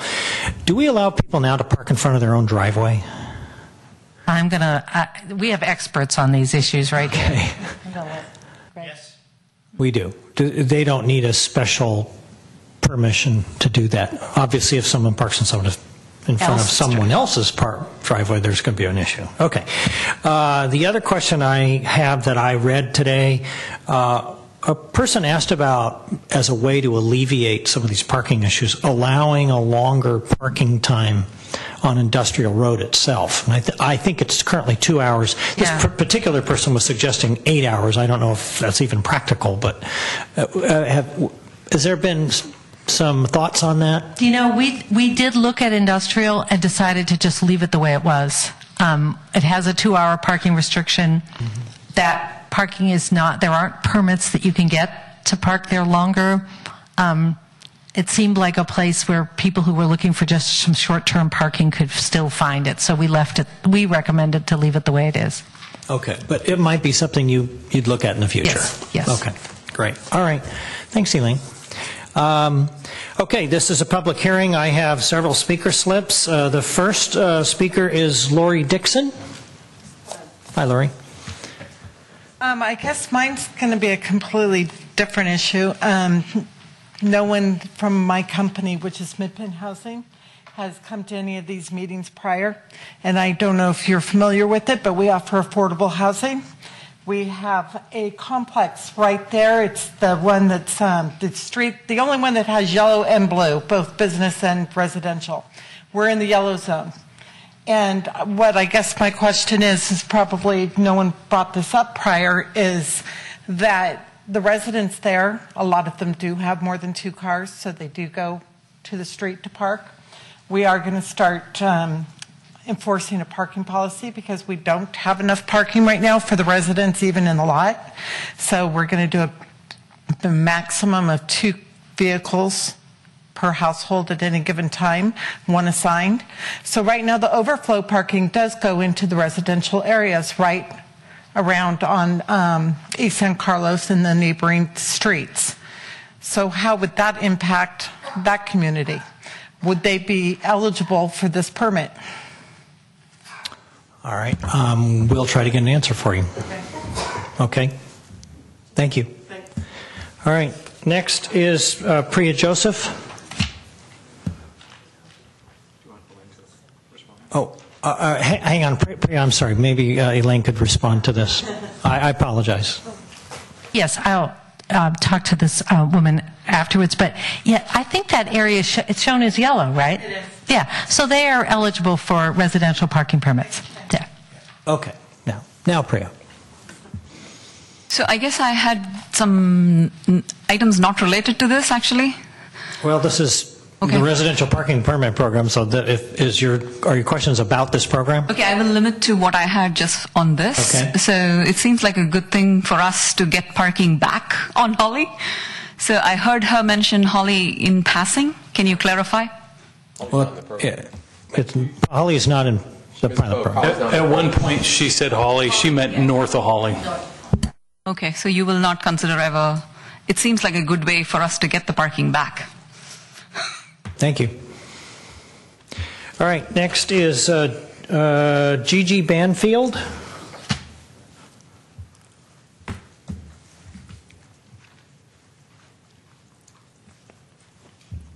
Can Good evening, Council. My name is Gigi Banfield. I live on Hall Street, and I appreciate your thoughtful process in getting all the information regarding the parking permit. And I attended several meetings. I didn't attend the last one, so I apologize if this was not it has been addressed. But my concern is that if in the future residents and businesses, well, the businesses are being charged, but residents would be charged for parking permits in the future as things change fiscally for the city. Because you are going to be needing to pay for that community service officer to sustain this program. And personally, I just would like it to be written down somewhere to guarantee that residents will never be charged for the parking permits, because we know when things are written down, it's illegal. Because as the previous speaker said, resolutions can be passed in the future that changes the fiscal impact of this. My other item is just if I could get clarification is when we talk about sending the company sending out the ballots and getting 50% of the residents' votes, are we ensuring that 100% of the blocks are voting, or is it 50% of the people who send in the ballot? So, thank you. Okay, yeah, Elaine, maybe you could respond to those? Yes.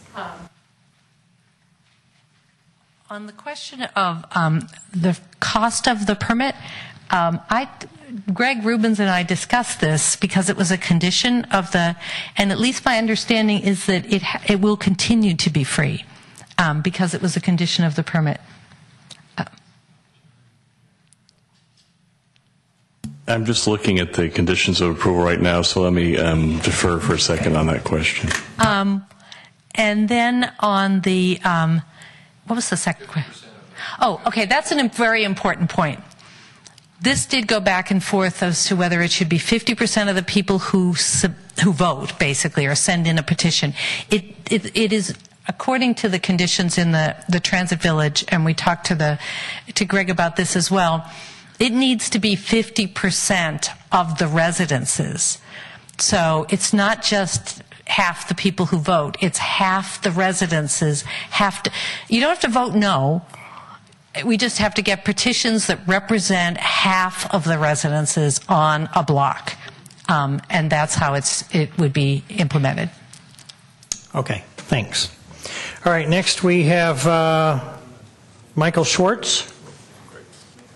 Oh, I'm sorry, Greg. Do you want to clarify something? Well, I'm just reading the conditions of approval of the Transit Village. It talks about the developer being responsible to fund initial funding. That's the $10,000. It says the plan shall include the following components. The parking permit program shall be free to residential property owners within the boundaries of the permit parking area. I think there's two issues here. One is this was a condition of approval on the developer. The city has a role in implementing it because the time limits require an ordinance, and then the program requires administration by the city. So the resolution, the actions you're taking, the ordinance and the resolution comprise that program. I think since it's a condition of approval, I have a question whether or not the council is bound, the council itself and the city is bound to make it free. But you know, the language is there. It's already there. The speaker spoke about, we want to make sure it's written down. Well, it's written down here. For me to research whether or not a future council could, by legal process, require some sort of a cost recovery type of fee program, because remember, we are limited to only recovering the cost of administering a program like this, that we'd have to report that out and follow a very detailed process in order to impose such a fee in the future. All right, so a future council could be, have to go through quite a process to change it. Is that a fair statement? To change the fee, I'm sorry, I didn't hear that. I'm just saying, so a future council, if they decided they want to start charging fees, would have to go through a fairly complex process to change the policy that we would be setting. Yeah, I mean, the issue that Greg raises is an interesting one about whether or not the conditions of approval bind future councils and to what extent. If there is a way to bind future councils, that would actually be the most robust way, despite, resolution or ordinance. I know when Elaine spoke, she said it's easier to modify a resolution than an ordinance, and that's true. But it's also very easy for a council to modify an ordinance too. It just takes 2 steps. So it's not, if folks got the impression that that was, like amending the U.S. Constitution, which is next to impossible, it's not. It's just one extra step. There are very few ways that you can bind future elected officials from being able to fulfill their role and responsibility. So this might be an interesting point for Greg to put in there. If the language doesn't exist in the ordinance already, you could certainly add the words free. I don't think staff would have any opposition to that in terms of the residential parking program. It is. Okay, so that language does exist in the ordinance now. All right. And just to clarify, I think clarify my point is, since it's a condition of approval on the developer, the council has the ability to change the conditions in the future if they wanted to. So that's kind of where this would change. But the ordinance basically becomes the law of the city, so it would require a more detailed process to change the ordinance in the future if you wanted to do that, or a future council wanted to do that. Okay. All right. Now, Michael Schwartz. Sorry to make you wait. That's okay. Good evening, and thanks for giving me the opportunity to speak. I'm a resident of McHugh, in that first block, right down from the train station, so in a lot of ways I feel like I'm kind of at ground zero of this issue. I'll start with a quick story, which is that maybe a month ago I was speaking with a coworker who said, "Oh, you live in San Carlos near the train station?" I said, "Yeah." He says, "Yeah, I'd really like to start taking the Caltrain more, but I really don't want to pay for the parking." True story. And that's really where a lot of this issue comes into play. When I've only lived in this neighborhood for 2 years. We moved here in 2011, moved to San Carlos in 2012. Previous to that, we lived in Washington, D.C. I'm no stranger to congested parking. When I first got here, I quickly discovered that all of my neighbors had very, very strong feelings about the parking situation, and I couldn't really understand it. We have houses, we have plenty of space, everything's fine, and I soon discovered why people have such strong feelings. In the last 6 months, I have had my car parked in on the street where cars are physically touching my car. I've had my driveway blocked, which in fact we called in and that car was ticketed. I've seen drivers flagrantly and repeatedly colliding with my car and my neighbor's car, just bumper carring their way out, even though they have plenty of clearance on both sides. And I've also nearly been hit pulling out of my driveway from people pulling out and driving quickly through the street. In all of these cases, these people were commuters. They are people who regularly park on my block. None of these problems have ever occurred on weekends. For my part, I've never had a problem with Giants commuter parking. This really is about the commuters as far as I can see, and I would urge you all to adopt this ordinance. Great. Thank you, Michael. Next we have Craig Norris.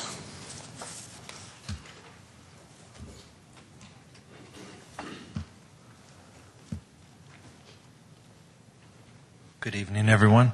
I wasn't expecting to speak, so excuse my casual California attire.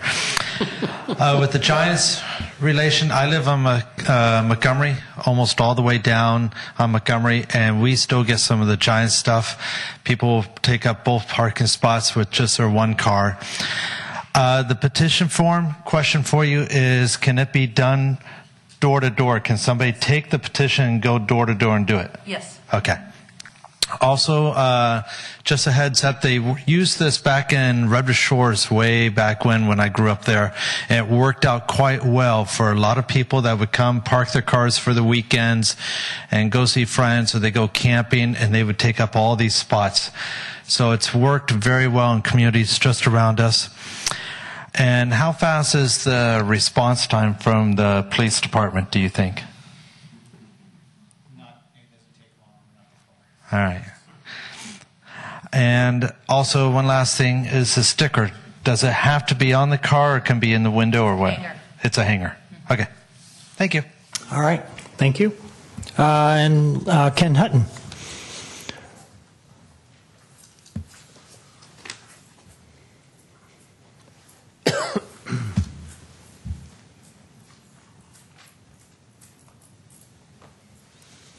Mayor and Council. I was under the impression that it was licensed drivers in the resident that got the parking permit, not registered vehicles. You can't drive more than one car at a time, so I thought it was licensed drivers. It's vehicles. Okay.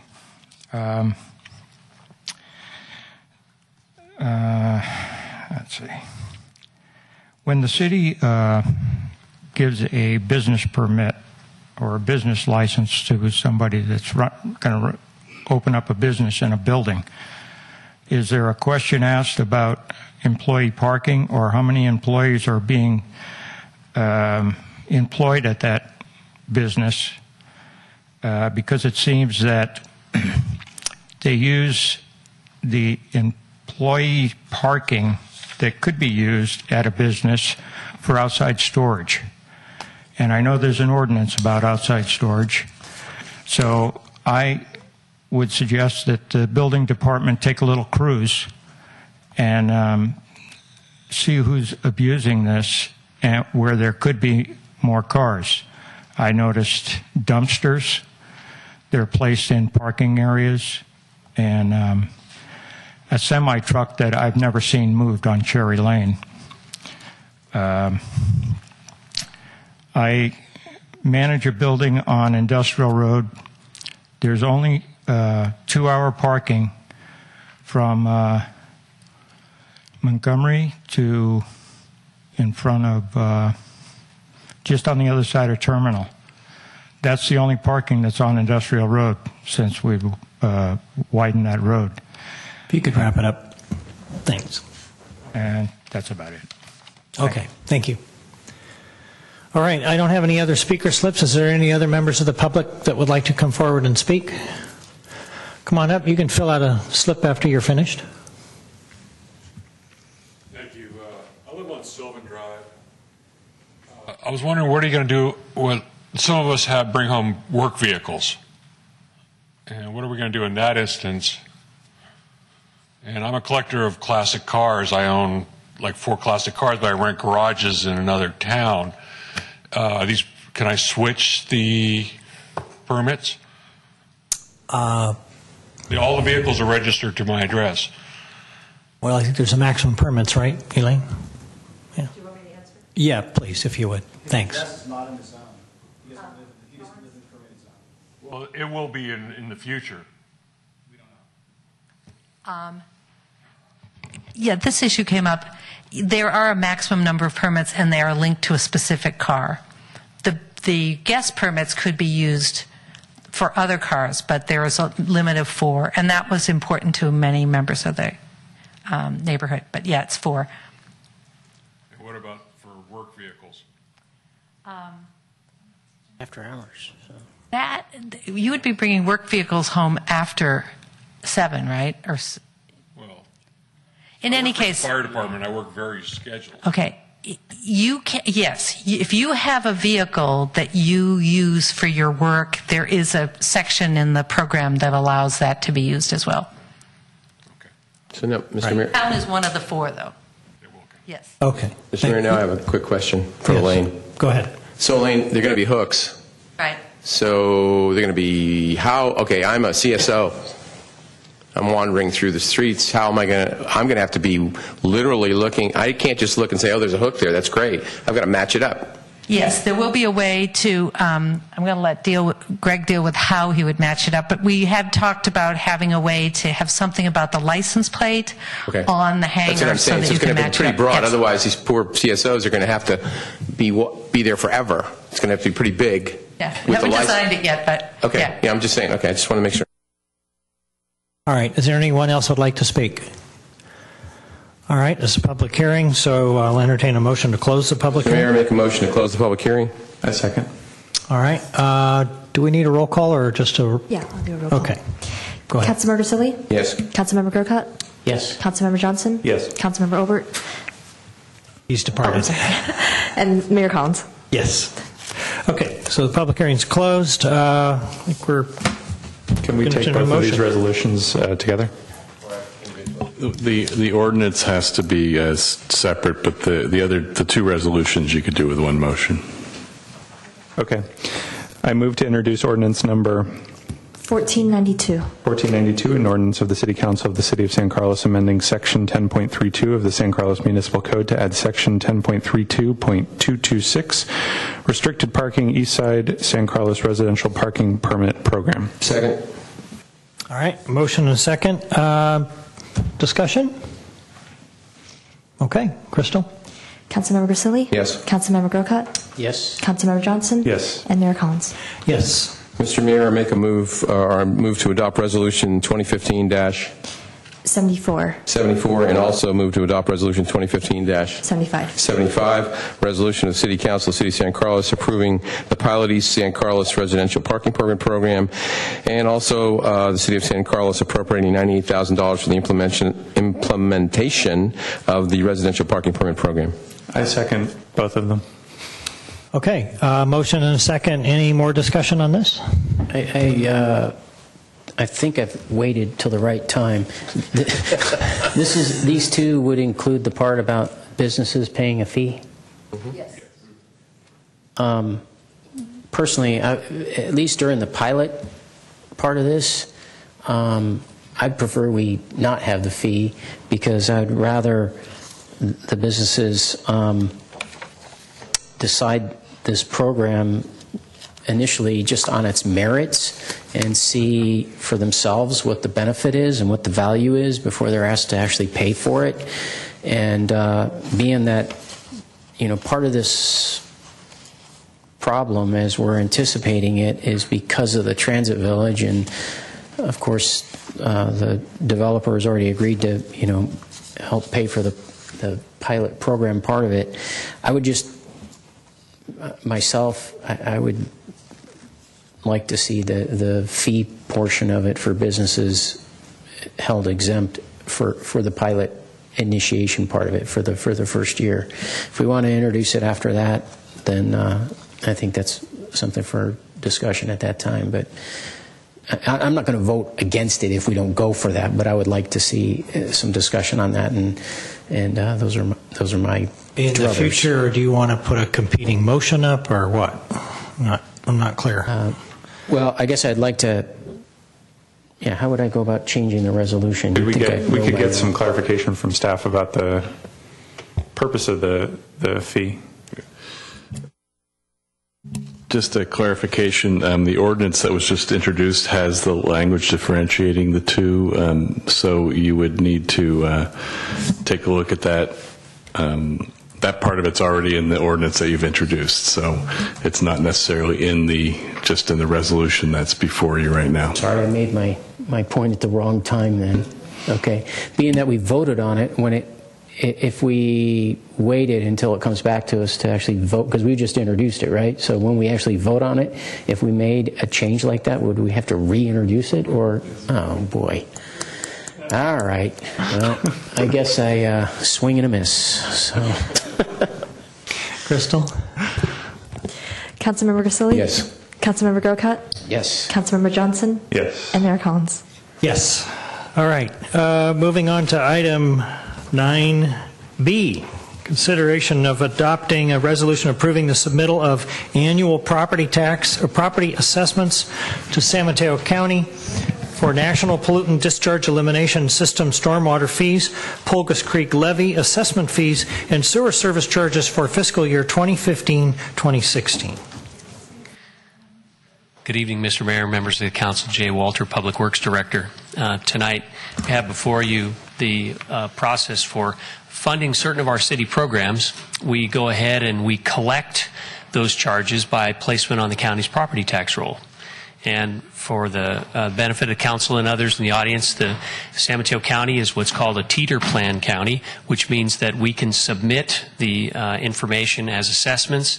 We get paid by the county up front rather than having to wait until all the proceeds have been realized from the property tax rolls. So it's an advantage to us to be able to have these collected through the property tax assessment since we can be paid up front. So a council resolution is required to submit these assessments to be placed on the tax roll each year. And the city programs that are funded this way, the NPDES stormwater fee, which was established back in 1994, it only pays a small portion of our stormwater program costs at this point in time. It's a long held fee, and it has not been raised since that time. The Pulgas Creek levy, it's an assessment against the properties that are protected by the San Carlos portion of the Redwood Shores levee system, which is just a little bit south of the airport. And the sewer service charges, and this is the third year of the 3-year rate increase that the council passed in order for us to be able to improve our collection system and then pay for the Silicon Valley Clean Water Treatment Facility improvements. And the amounts of those fees to be collected through the county are just a little bit over $16 million. So it represents a significant amount of revenue for the city for various programs. And we don't have every property tax or every property that's collected via the tax roll. Some that are not on the property taxes, like the school district, public utility properties, and we have some county sewer districts that we collect fees for. The staff calculates those amounts, and we issue separate invoices for payment. So that's one of the additional ways we get some revenue, but not the primary means. So I'll take questions at this point if you have any. Ooh. Mr. Grisilli. Just as an aside, the PG&E yard that's down there, is that considered public utility? It is. Okay. Mr. Grocott? No questions? Oh, jeez. Yeah, he's doing real good, too.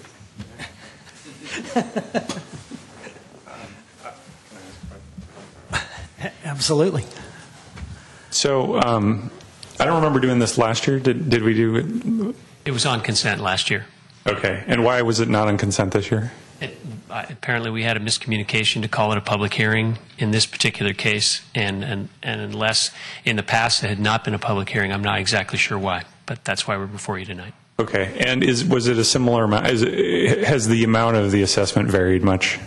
Not very much. One thing that did leave the role for this year was the Industrial Road Improvement District, which was a 10-year assessment that expired last year. And if I remember right, that was a couple $100,000. But primarily the others are the same. And is it assessed, and I apologize if this was in the staff report, but is it assessed relative to the value of the property, or is it assigned to every parcel, or how? The NPDES stormwater fees, generally speaking, for the residential properties are a flat fee of $20 per parcel. I see. Sewer service charges, as you are aware, are based on either residential, commercial, or other uses. Mm-hmm. So there's a basis for either a flat fee or a flow-based fee. Mm-hmm. And then the Pulgas Creek levy assessment is based on the cost of the improvements to upgrade the levee at the time, based on the parcel. Okay. All right. Thank you. All right. And I don't have any questions. This is a public hearing. I don't have any speaker slips. Is there any member of the public that would like to speak on this topic? Okay. Mr. Mayor, I make a motion to close the public hearing. A second. All right. Crystal? Councilmember Grisilli? Yes. Councilmember Grocott? Yes. Councilmember Johnson? Yes. And Mayor Collins? Yes. Okay. We need a motion.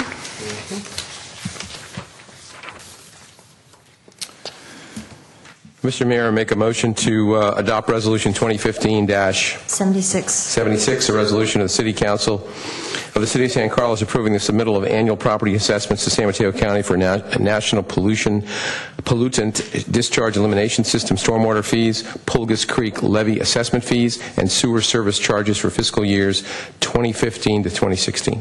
2015-16. I second. All right. Motion and a second. Any further discussion? Crystal? Councilmember Grisilli? Yes. Councilmember Grocott? Yes. Councilmember Johnson? Yes. And Mayor Collins? Yes. And with that, I believe we're adjourned.